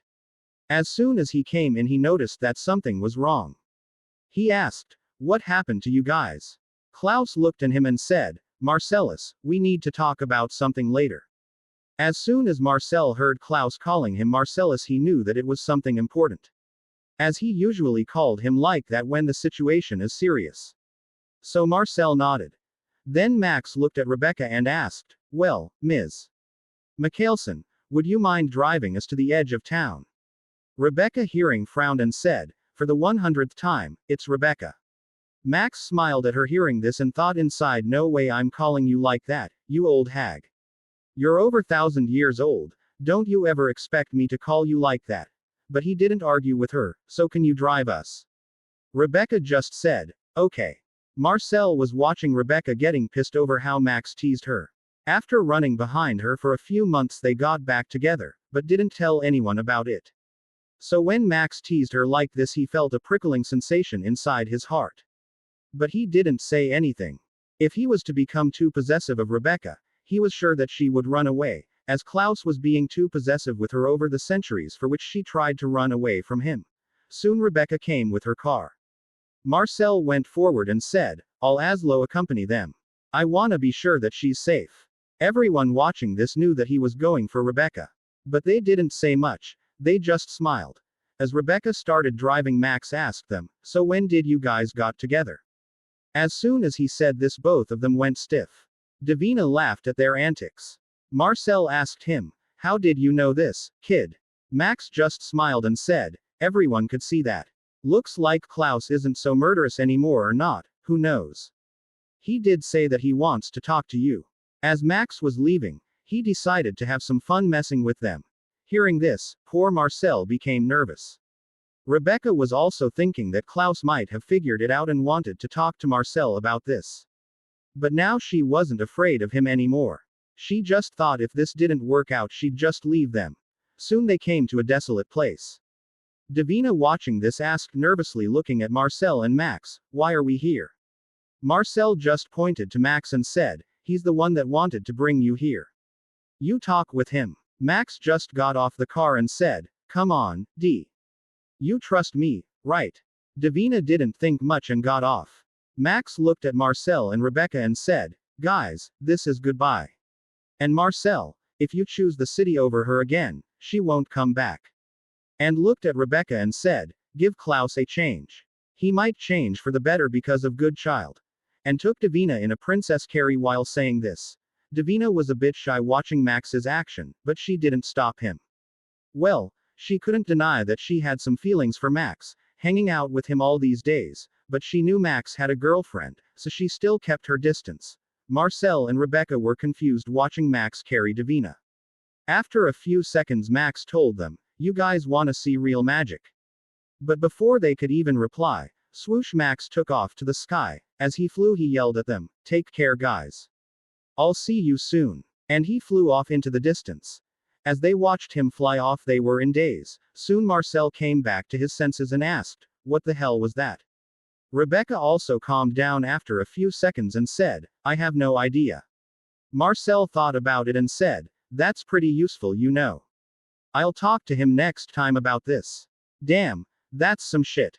Rebecca nodded and said, "Yeah. Let's get back for now. And you also have to talk to Klaus." Thinking of talking to Klaus, he was still nervous. But he didn't cower away, as he knew that sooner or later he'll have to talk to him. Max, who was flying at high speed, looked at Davina and said, "You can open your eyes now." Davina was not scared at first, then she slowly opened her eyes and looked. She enjoyed the feeling of flying high, now she wasn't as scared as before.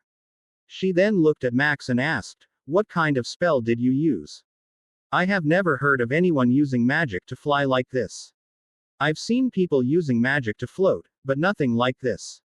Max smiled at her and went near her ear and said, "It's a secret." Davina was disappointed hearing this. But she still insisted, "Come on, Max. We've known each other for a while, right? You can tell me this." Max decided that he should get something instead of hiding everything, so he said, "Okay. The thing is, I'm not using magic. This is a different kind of energy which everyone has, but don't know how to use it."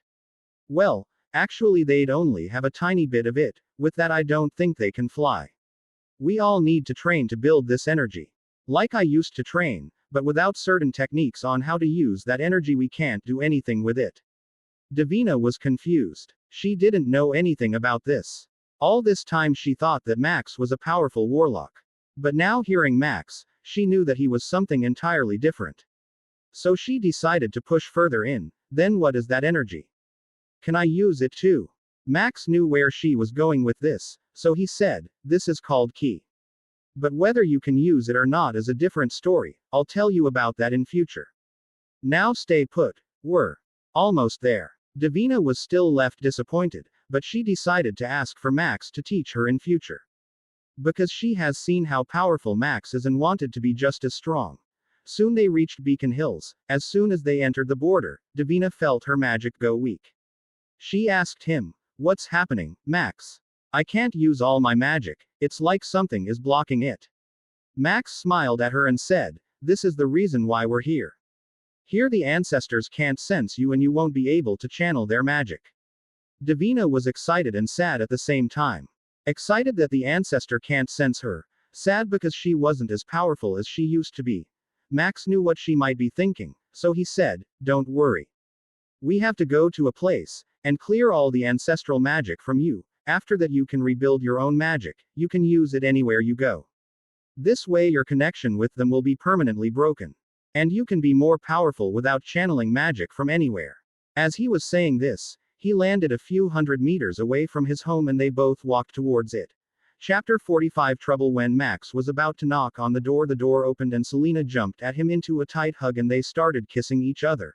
Davina, watching then, couldn't help but feel uncomfortable. So she decided to make her presence known. "Ahem.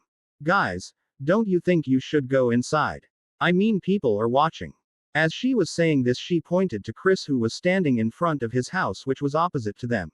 Max separated from Selena's kiss and looked at his dad while saying, "Oh, he's my dad." Then he shouted towards his dad, "Dad, you wanna come in?" His dad didn't say anything and made his way towards Max and hugged him and said, "Welcome back, kiddo." After that they went in and Chris decided to ask something which was bothering him. "So Max, who's this new girl?" At this time Selena also joined in. "Yeah Max, who's this new girl?" Max knew sooner or later they're gonna start with it, so he said, "Guys, I'd like you to meet Davina.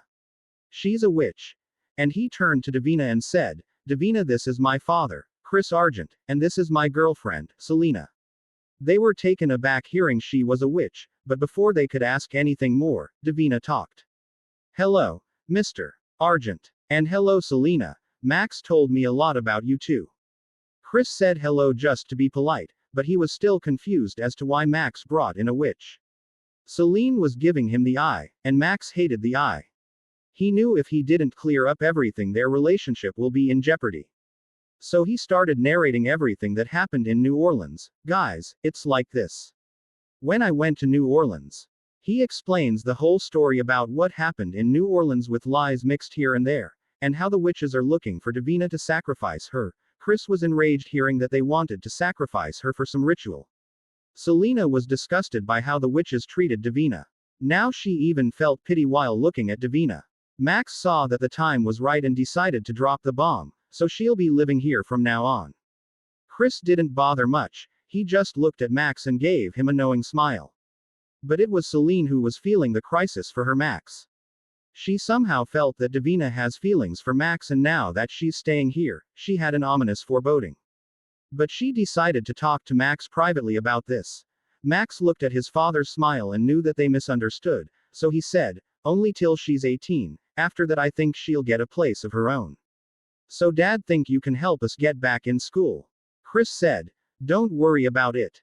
I can fake a few papers and make it look like you're both transfer students." They all had a little chat. After that Max decided to get serious. "Now, can you guys tell me what's the trouble you're having?" Chris and Selena looked at each other and nodded. Selena started, "How much do you know about Warajagar?" Max was confused. According to the original story, this time it was supposed to be Kanima, but he knew that everything was not going according to the story since he'd gotten involved. "Don't tell me we're dealing with Warajagar and berserkers." Chris said. "Yup. We've been able to fend them off using much of mountain ash and mistletoe. But we're unable to take them down." At this time Selena said, "Yesterday they managed to take Styles. That's why I called you. Scott, Derek and Allison are looking for them. I just came home a few minutes before you came in." Max was shocked hearing everything. And said, "Call everyone. I'll find Styles. And don't stay separate. Walk in groups." Selena said, "Don't worry about that. Allison is with Scott. And Derek is with one of his betas. And 2 more of his betas are looking around the school." Max was having an headache hearing that Derek has cooked up some betas. According to the TV series, his betas must be Boyd, Isaac and Erica. Max just said, "Call everyone in conference, I'll look for Styles and let them know the location."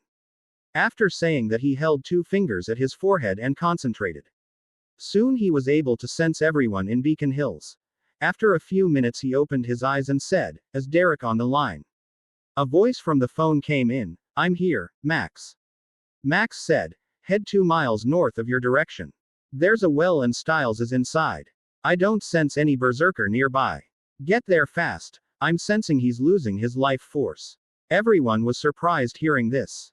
Derek asked, "How did you?" but was interrupted by Max, "There's no time. In a couple hours he'll die. Get him back to my house. As for everyone else, directly come here. I think we all need to have a talk." Davina, watching this, was shocked. She knew how hard the witches try to do a locator spell, but Max didn't use any ingredients and found some missing guy. She decided that she wanted to learn his way of using energy, which seemed way more efficient and powerful. On the other side, Boyd and Erica were confused. They knew who Max was, but nobody talked about him after he left. Now hearing Max come back and finding out Styles from his home, they were feeling that there was something Max was hiding. Boyd looked at Erica and asked, "Do you think that it could be Max? I mean, he barges into town and tells exactly where Styles is and that he's dying. Don't you think it's all a bit fishy?" Erica frowned and said, "If he really is a Warajagar, I'm gonna give him a piece of my mind. But if he's not, he better have a pretty good explaining for everything." Boyd nodded. "Do you know where he stays?" Erica said, "I heard from Allison that he used to stay right in front of her house where he bought a new one. I still don't know why he's living alone instead of living with his family." Boyd said, "I don't know about that. But everything about him seems fishy." Meanwhile, Derek and Isaac found Styles, who seemed to be poisoned and unconscious, and took him as they went running back. When they reached their car, Isaac asked, "Derek, do you really trust Max? I mean, how did he know where Styles was?" Derek frowned and said, "Don't think too much about it. Max has a lot of secrets, but he doesn't want to hurt any of us. You remember when you asked about why Allison and Styles were strong when they're still human?" Isaac nodded and asked, "Yeah." Nobody gave a proper answer. "Think you can tell me now?" Derek started driving and said, "It's no big secret. Max trained them both. Well, me and Scott, we also trained with them. So you don't have To worry about him. Isaac asked. So you mean to tell me that he was the one who started the training session we usually have at weekends in the woods? Derek just nodded and kept on driving towards Max's home. Chapter 46 Reunion. While Derek was driving, Isaac was asking him one question after another. So how strong is he compared to his sister Allison? Derek just laughed at him and said, don't compare him with his sister. You know me as an alpha, right? Isaac nodded. So Derek continued, well, nearly a year ago, he hunted down an entire pack of alphas, and the two in a single night. And by my guess each of them was as strong as me or more. Isaac hearing this gasped. Then asked, why did he do that? Derek smirked and said, I heard the pack went after Selena. And damn they made the wrong move in that. Max and Selena, those two love birds have a history. He killed his own grandfather and his aunt for her. Isaac suddenly got agitated and said, shit. Shit. Shit. Derek looking at him frowned and asked, what's wrong, Isaac? Isaac looked at Derek and said, it's Boyd. Derek frowned. He knew something was up. What about him? Isaac said, since the start of this year Boyd saw that Max wasn't coming to school and thought that Max broke up with Selena, and he was courting her since then. Derek was shocked. Shit. Why am I hearing about this now? Isaac said, Boyd begged us not to tell anyone. Scott and Stiles also warned him that there'll be trouble if he goes after her, but Boyd didn't listen. Derek didn't say much, but just frowned and started driving faster. Hope we make it in time. Max was waiting in his home, and soon Scott and Allison came in. Scott said with relief, man, am I glad to see you. Recently the town went to shit and we could use your help. And who's that girl? Asked as he looked at Davina. Max just smiled at him and said, you guys could have called, you know that right? And she's Davina, a friend from New Orleans. Allison just looked at him and said, you finally found your way home, huh? Well, it's better late than never. And went in for a hug. Max hugged her and just smiled at them and said, when I was leaving, I told you guys that if there was any trouble you can call me. And you had to wait until Stiles get kidnapped, huh? As he was saying he went back to his seat and Selena just sat in his lap. Scott just watched them and he and Allison also did the same thing. Davina went to get some rest as she wasn't feeling much better. Max looked at Scott and Allison and said, you know that I'm her brother, right? Scott just shrugged and said, come on, Max. Me and her, we love each other. Allison just blushed, as Selena laughed at them. Scott then asked, and what about that girl? She doesn't talk or what? Max said, she's just tired because of the journey. Tomorrow I'll introduce you guys. As smiled and didn't bother them and switched the channels in TV. After a few minutes Erica came in with Boyd. Scott said, hi guys. As soon as he saw them. But Boyd, who saw Selena sitting in Max's lap, just lunged at Max.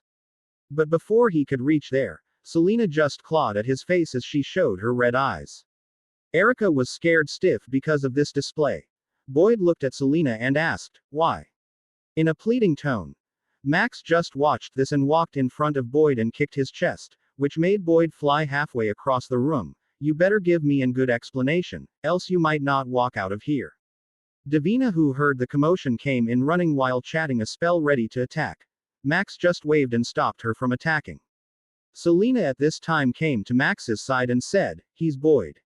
He was courting me from the beginning of this year.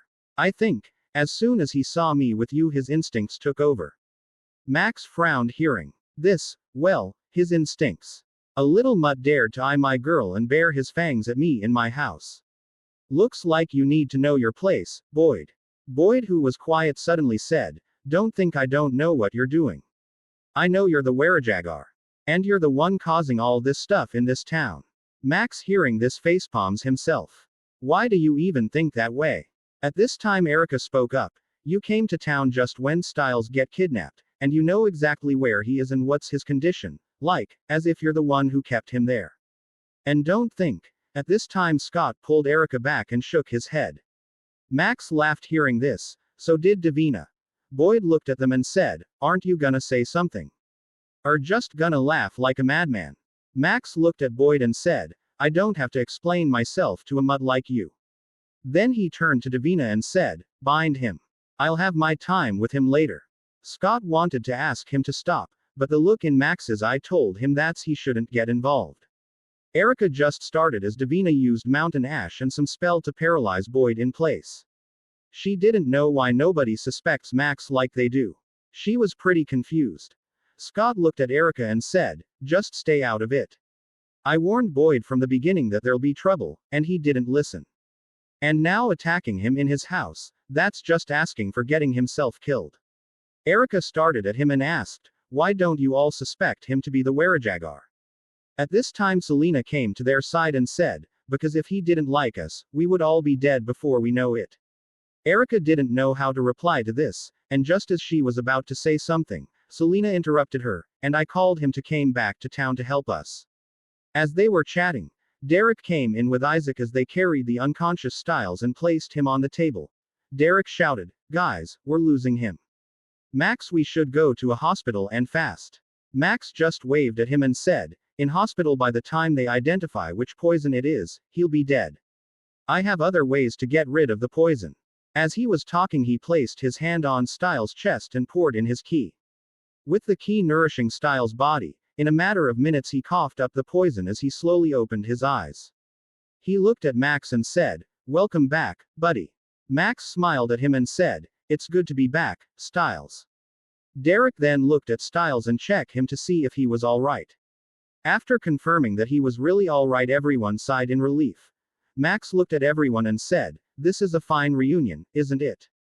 Chapter 47 Helping Davina. After Styles woke up and talked, Derek noticed Boyd, who was laying in the corner of the room, and knew that he was too late and Boyd fucked up. He turned to Max and said, "Max, is that really necessary? And where did you get a witch to cast a paralysis spell?" Max just said, "You need to teach your betas where they stand. First he attacked me in my home and I heard he was also eyeing for my girl. Well, I would have killed him for either one. I just waited for you to come and explain." Isaac at this time came in and said, "Max, he didn't know about you. And we're all new to this, so we still have our issues." Allison also came in at this time. "They're right, you know. Don't you think you're going overboard with this? Come on, Max." Max looked at them and turned to Selena and asked, "Selena, what do you think about this?" Selena thought about it and noticed Derek, Isaac and Erica's pleading look and decided to forgive him. "Max, I think we should give him a chance. He is a friend after all." Max nodded at her and said, "He'll stay like that till morning. And Derek, you better teach your betas some manners." Derek nodded. Max then said, "Okay, let's get back to the matter at hand. Since when did the Werajagar attack started? And why do some of you think it's me?" Styles, who was silent, said, "Well, we never did see a Werajagar. There were only these 6 berserkers that usually attack us. It started a month ago. So nobody knows who the Werajagar is." Max thought about it. According to the plot, this time it was supposed to be Jackson who turns into a Kanima and attacks everyone. It might be because of Peter's bite he could have turned into a Werajagar.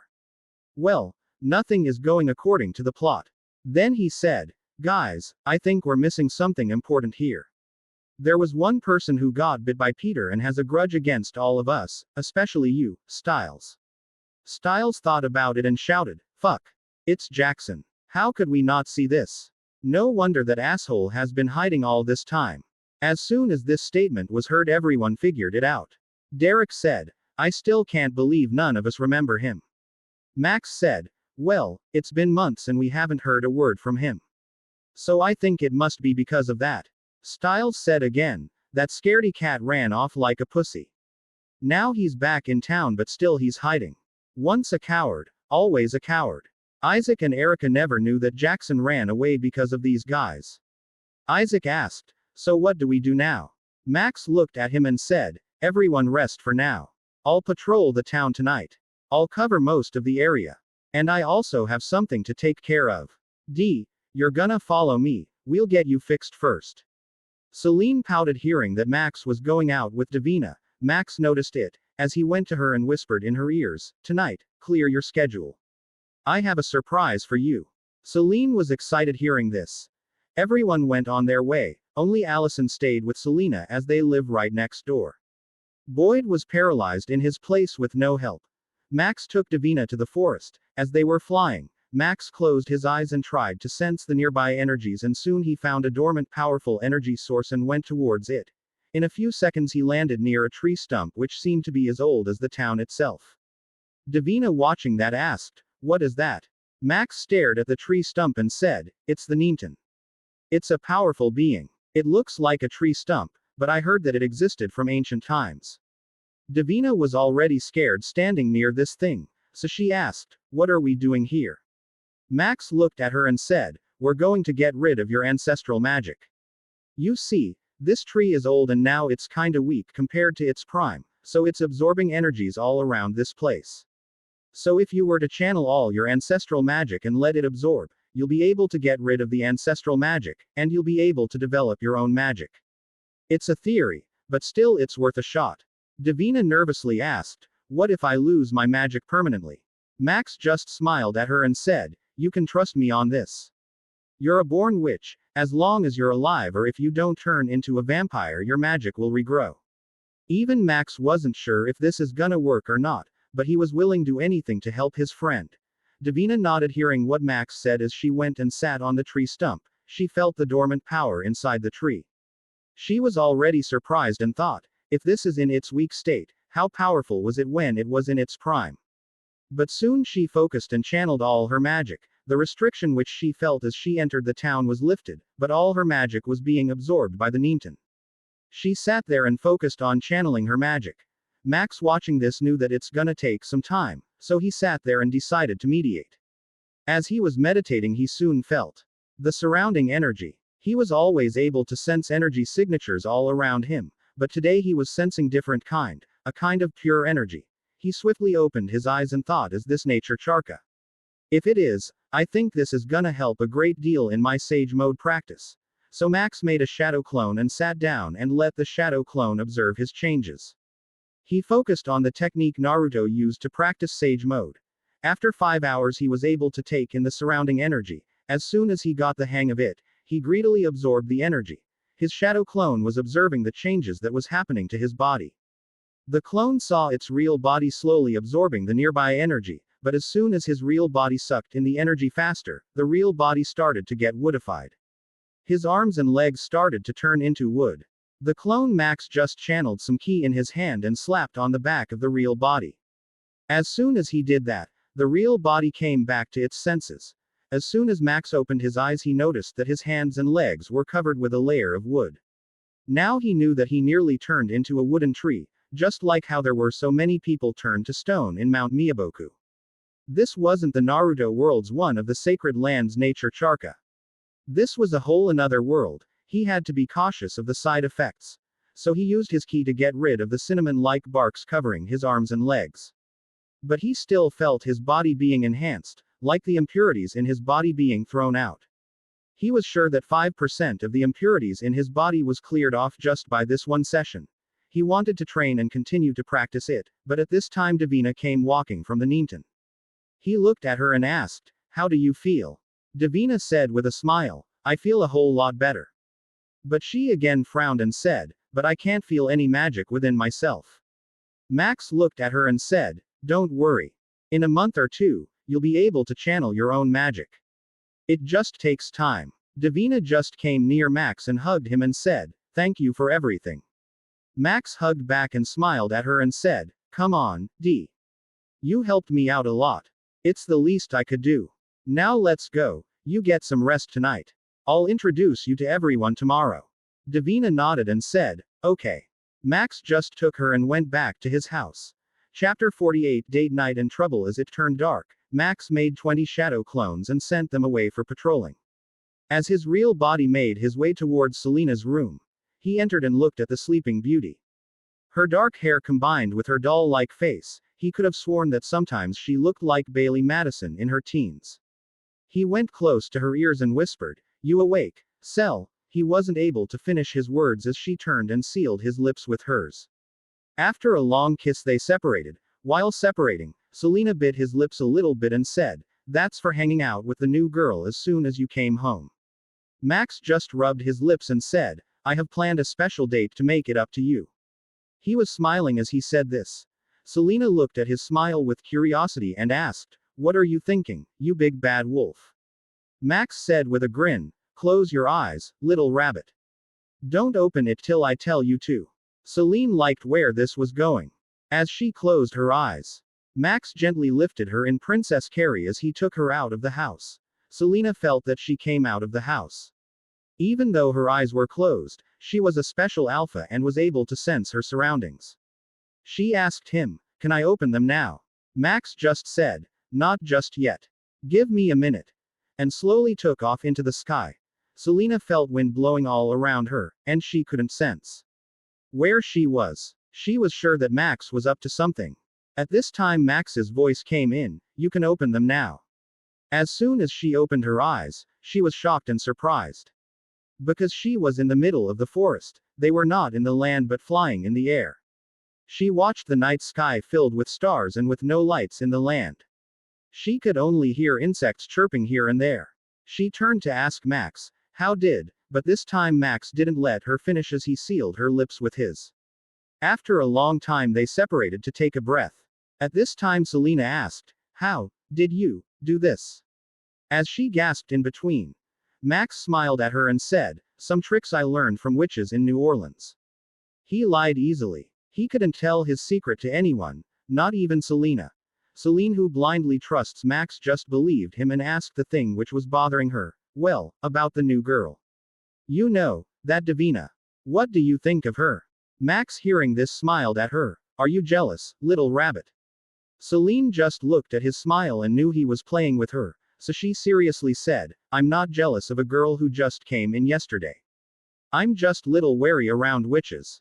Max just said, well, you don't have to worry about that around her. She can learn here. I'm planning to introduce her to Doc. She can learn from him.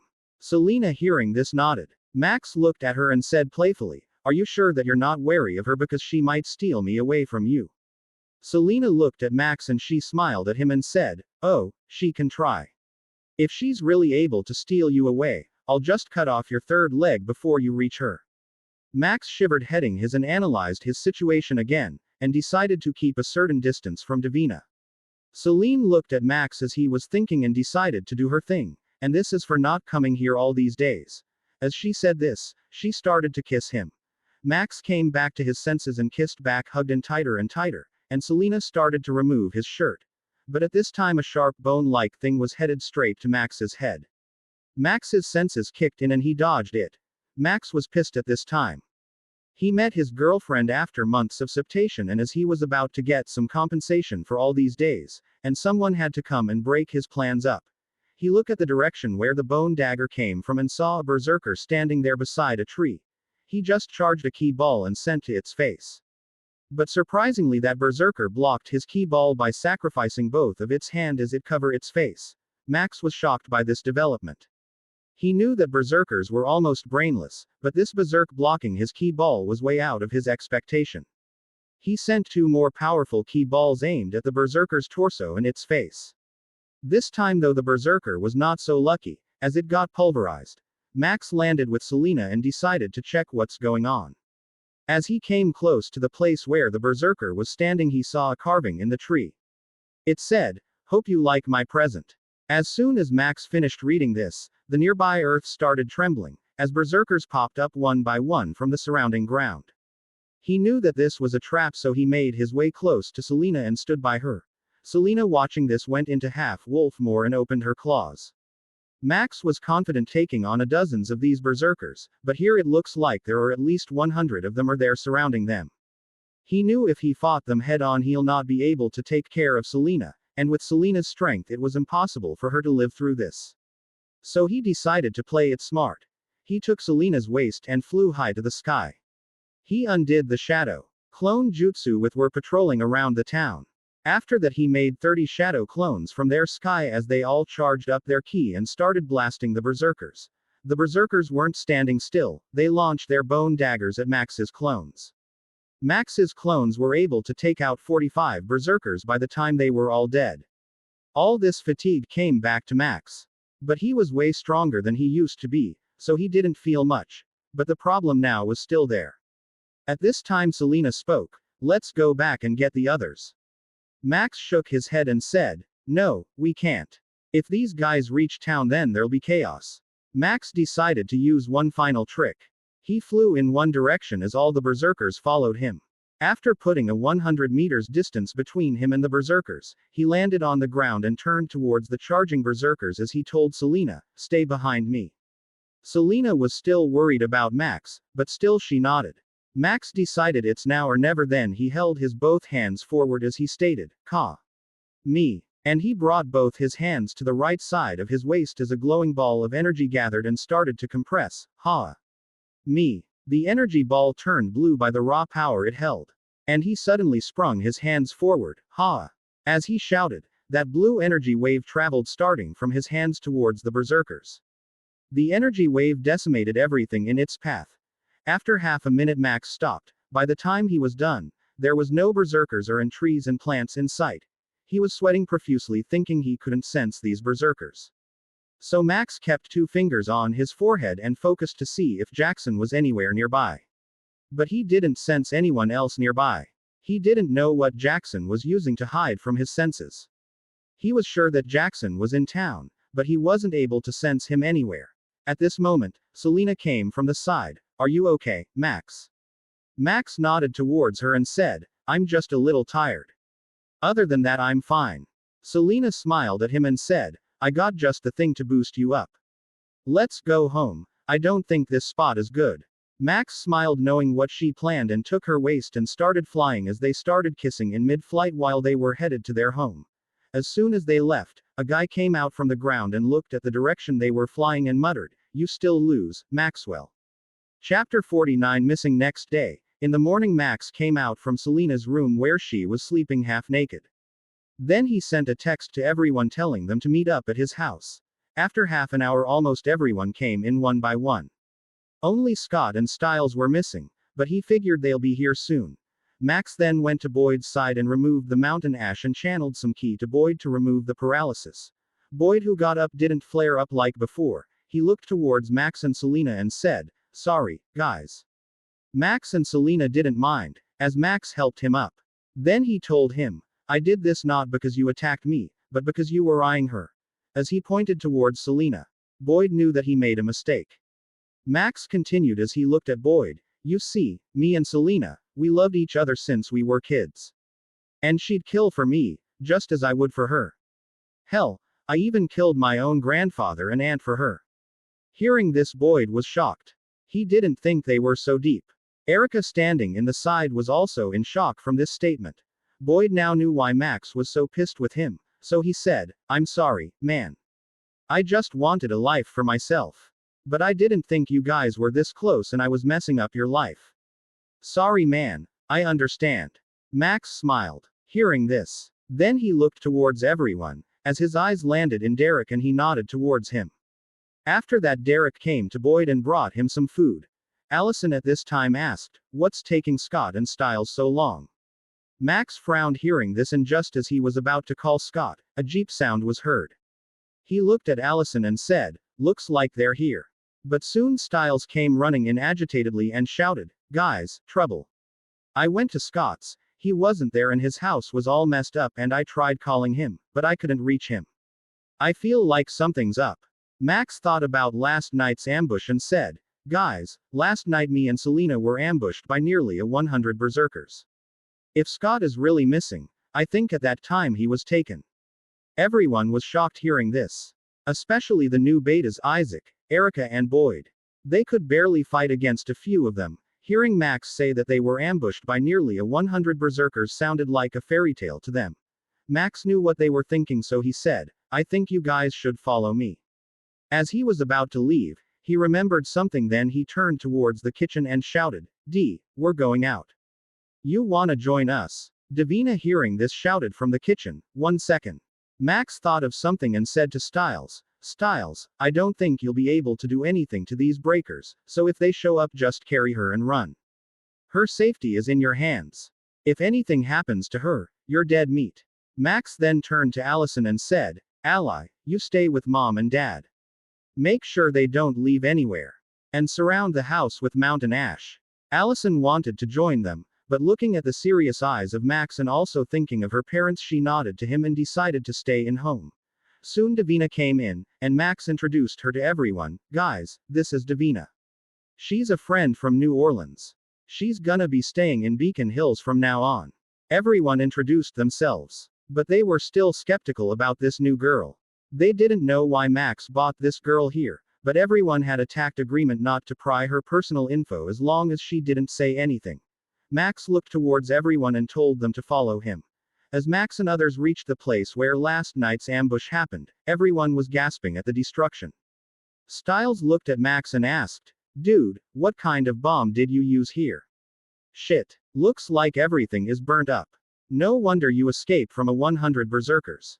Boyd and Erica were sweating thinking of this. They didn't expect Max to be this brutal. Max just looked at Styles and said, "It's something new I've been working on. I didn't expect it to come in handy like this." He laughed as he said this. Derek looked at this and asked, "So why are we here?" Max said, "The reason is, I couldn't sense anyone when they attacked me. I couldn't sense the berserkers, and I couldn't sense if Jackson was here." Everyone was confused hearing this. Max knew this and said, "The thing is, I have some techniques which can help me locate whoever I want within a certain distance. Just like I did with Styles. I was able to sense him when he was kidnapped." Erica, who was silent, suddenly said, "Then why don't you try and find Scott?" Max looked at her and said, "That's the thing. I think after I found out where Styles was, Jackson knew that I can sense Styles, so I think he did something to Scott and I'm not able to sense him." Isaac said, "Then we should be searching for him throughout the town, right?" Derek said, "Just let him finish." Max nodded to Derek and continued, "I want you guys to find any remains of berserkers in this area. I want to see if I can sense anything from them." Everyone thought about it and felt that it was appropriate. Derek said, "Don't move alone.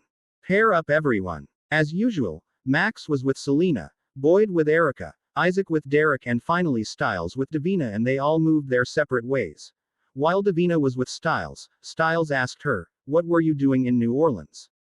She just said, "I'm a witch." Styles knew that, so he asked her another question, "How did you meet Max?" Davina looked at him and said, "He kinda saved my life there." Styles nodded and said, "Okay." Then Davina looked at Styles and asked, "Why are you carrying a baseball bat?" To this Styles looked at his bat and said, "Oh, this. She's my baby." And kissed the bat. Davina laughed at this. Styles smiled at her and said, "You're a witch, right? Can you do magic?" Davina looked at him and said, "I used to. But there was a problem with it. So I have to start from the scratch again." Styles was excited hearing she can do magic later, so he said, "When you start, can you show me? I've been dying to learn some new skill." Davina looked so him confusedly, "Why do you want to learn magic? You can use your claws and fangs to fight, right?" Styles waved at her and said, "I'm not one of them wolves. I'm 100% human. See, I don't have fangs." And he opened his mouth wide and showed it to her. Davina started laughing at him again and said, "You're weird." Styles also laughed at this. As they made their way, Styles found a berserker half buried in the earth and decided to check it out. Davina looked at him and said, "Careful, okay?" Styles have a thumbs up and nodded. When B went close to it, the berserker suddenly reached out to grab his feet. Styles just jumped up and hit it with his bat. But to his demise, the berserker caught his bat. He shouted, "Shit," and went back to Davina. He told her, "Hop on my back." Davina looked at him weirdly. "What do you mean?" Styles said, "You're slow while running. Just hop on." As he was saying this, the berserker almost got up. Davina saw this and jumped on. Styles started running while carrying her. As he shouted, "Guys, I got a live one here. I got a live one." Davina was just watching him and said, "You left your baby baseball bat there." Styles just said, "I can get a new baby later.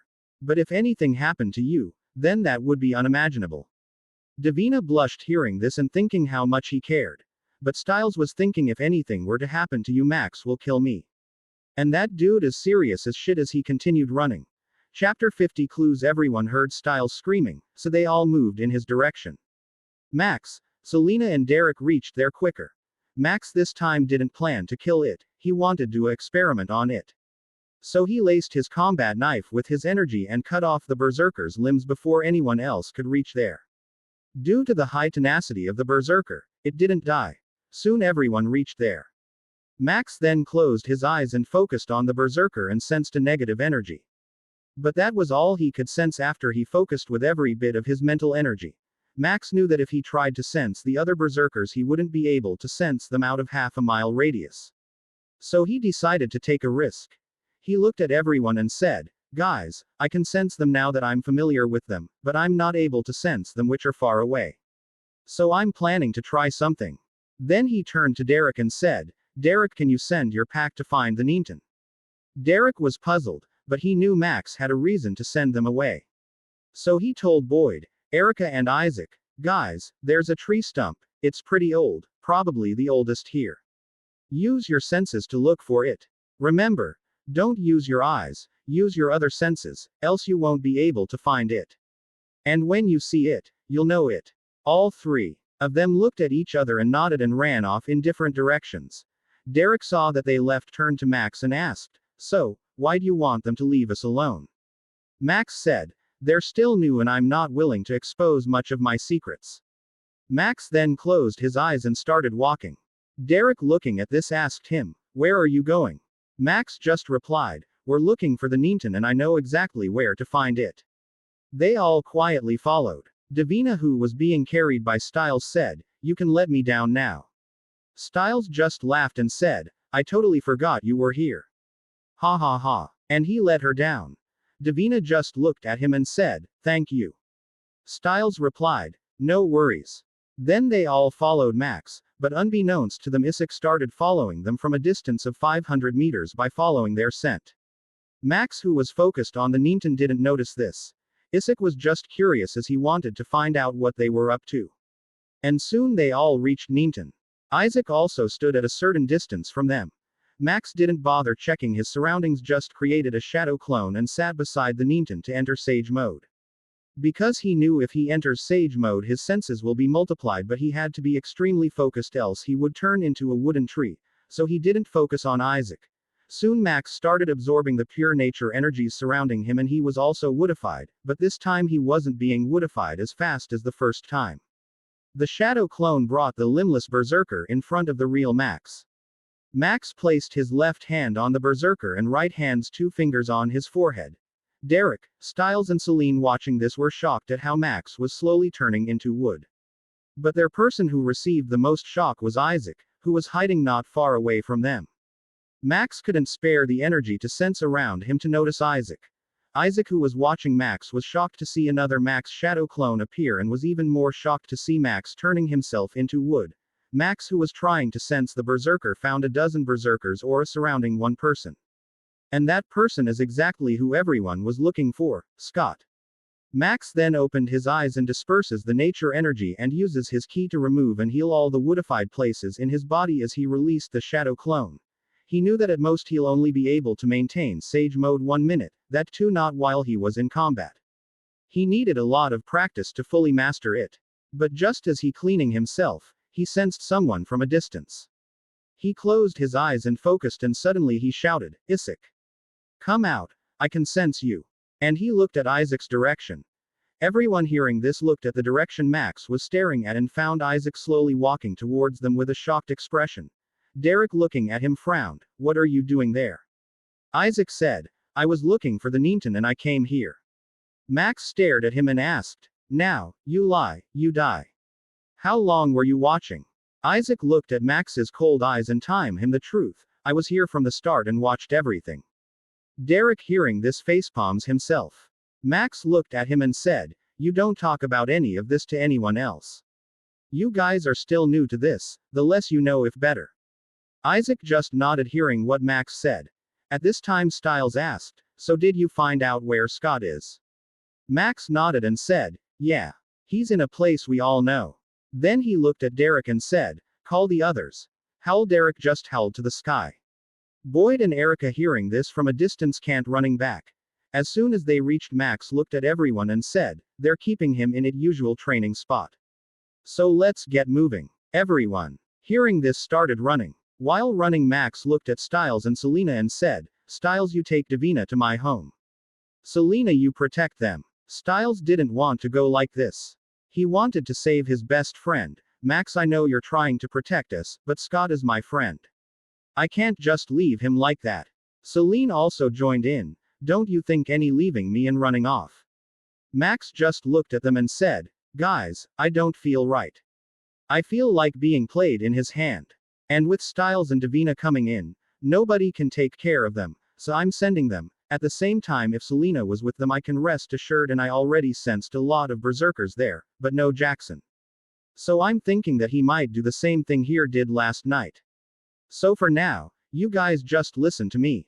Hearing this, Styles nodded. Davina had no opinion on the matter as she didn't have her magic yet. Selena thought about it and she said, this is only for today. I don't want you doing this again. Derek and his pack didn't care about this. Derek knew that Max was enough to deal with the problems they'll have ahead. And he also thought that Davina and Styles will only dead their legs, so they all didn't object to this. So Max nodded to Selena and they parted ways. Another tale fades into the silence. But here, in the fantasy audiobook library, stories never sleep. Subscribe and return when your heart seeks adventure. We'll be waiting.